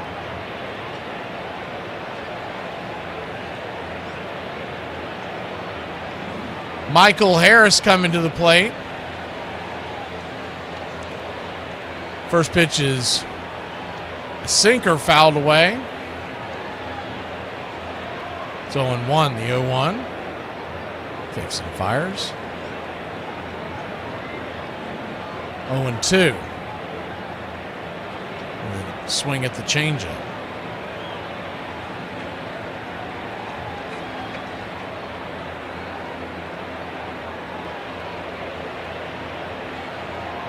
The 0-2 count. Bangs it down the line, fouling out of play. Braves lead it 3-1. Michael Harris 1 for 4 on the day. With an infield single, the 0-2 pitch, swing, rolls it over towards first. It's going to be a misfire there. It would have been a 3-1 put out, but Hauser could not hold on to the ball, and he will reach via the air.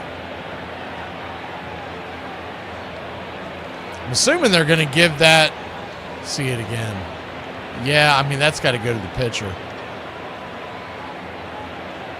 And they will give that error to the pitcher. So if you're scoring at home, it's an E1 in your scorecard. And Mauricio Dubon to the plate. First pitch swinging. Whiffs it on by him. It's 0-1. The 0-1 from Hauser.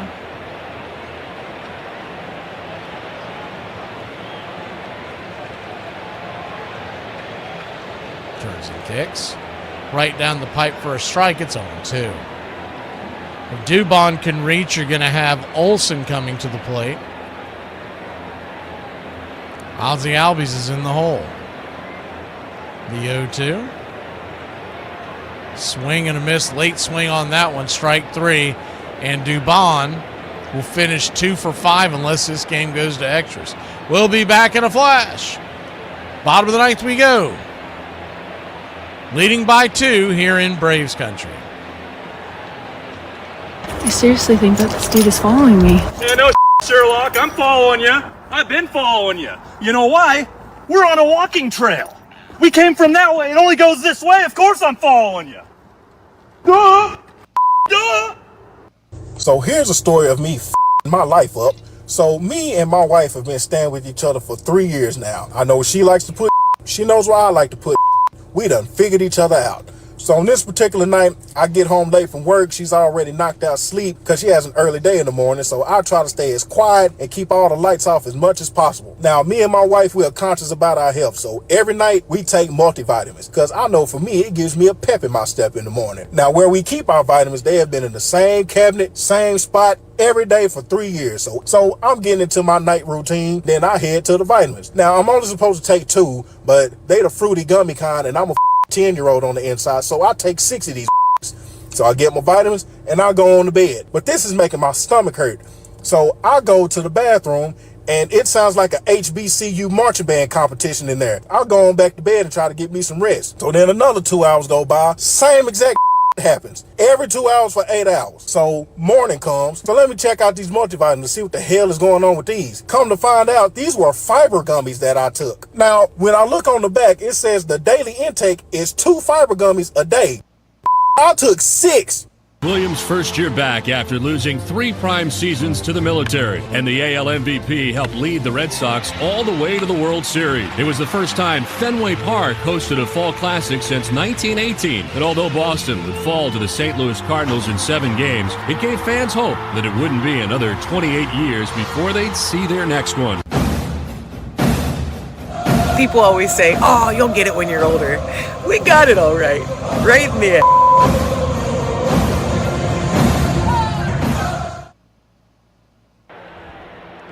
Righty-lefty matchup as we start the inning, and it will be eyeglasses coming out of the pen. Wasn't sure if they were going to try to do a long one with Fuentes. The first pitch fouled off out of play. It's 0-1. Drew Cavanaugh, the batter, the 0-1. Swing. Sizzles it foul. 1-2. So an 0-2 count. Braves lead it 3-1.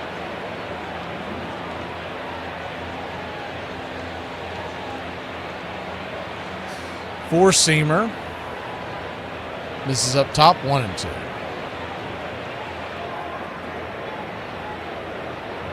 1-2. Swing, rolls it over to second. It's going to be a 4-3 put out. And there's one down.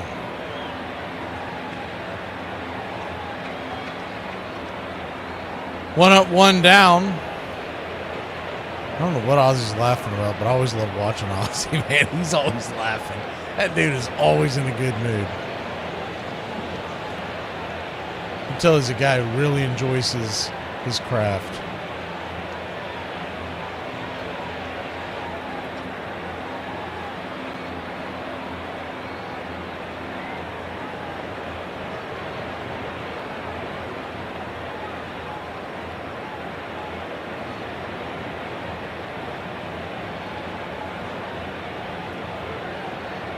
Glacius goes back to work, and Gilbert is going to pinch hit for Barracuda. Left-handed bat. Takes the first pitch down and in for a ball. It's 1-0. Drew Gilbert is the 1-0. Kisses the black on the outer edge. 1-1. 5'9", 195-pounder. He's out of St. Paul, Minnesota, and played his college ball for the Tennessee Volunteers, Rocky Top. Drafted by the Astros in 2022. The 1-1 pitch, swing, hammered. Deep into right field. Making the catch out there is the Yaz for out number 2. That ball was hit hard, but right into the teeth of the defense. And your Atlanta Braves are 1 out away from getting off this schneid. I don't even know if I remember how to celebrate.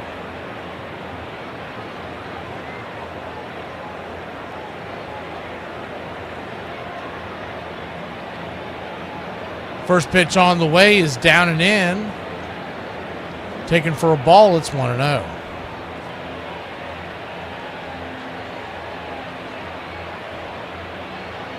1-0. Kicks and fires. Right there for a strike, 1-1. Luis Arias, 1 for 2 with the walk. The 1-1 pitch, swing, chopper back to the mound. Eyeglasses has it. Do you believe in miracles? Yes! Braves win! Braves win! Your Atlanta Braves win!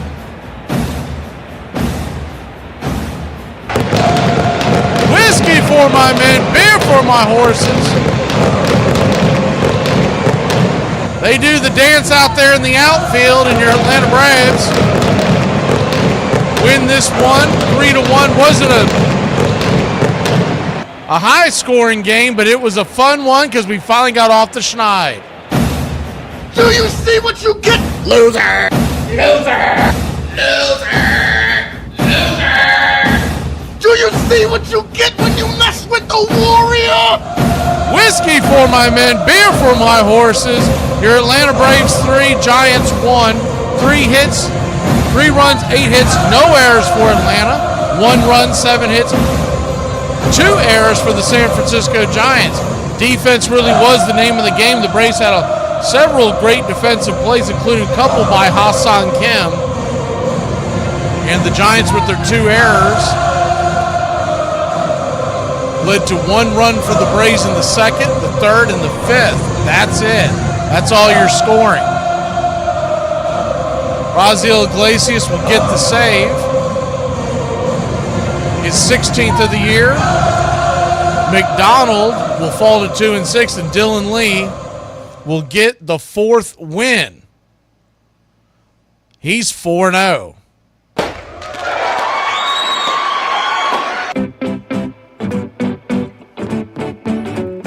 MVPs of the night. We'll give it to Uncle Charlie tonight.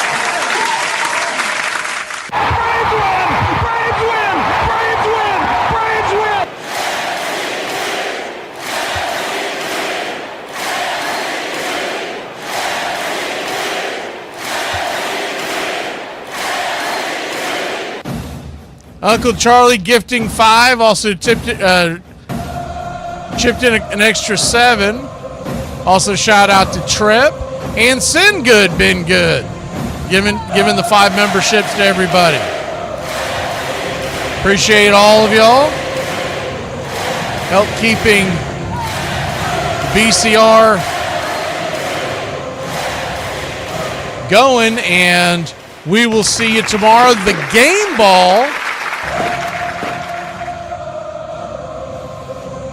This is kind of a tough one to give away because we didn't have an outstanding offensive game by anybody.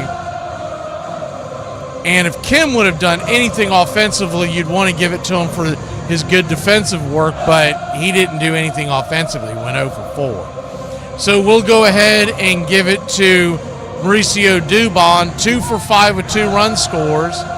Ozzy did have 2 RBIs himself, going 1 for 3. But just an overall, your run-of-the-mill, tough fight in the middle of June. We've been fighting this June swoon. Let's get the hell out of California and the hell out of June. Braves win the first one. Got a tough game tomorrow night. It's going to be Logan Webb versus Elder. And here's hoping we get a much better version of Elder than what we have gotten so far in June. Appreciate y'all spending your Friday nights and staying up late here in Braves country. See you tomorrow night. 8:30 will come on. 9:05 first pitch.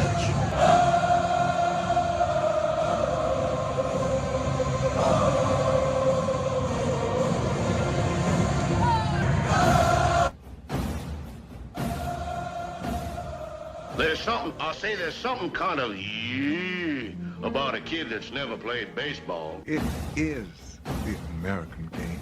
That's just what it is. And actually, I can feel like I'm 15 when I'm talking baseball. I'm watching baseball. This is it. It does this. It can do this to any. It brings you back.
Goodbye, sweetheart. Well, it's time to go. We're back tomorrow with another show. Well, unless we're fired, we'll talk to you then.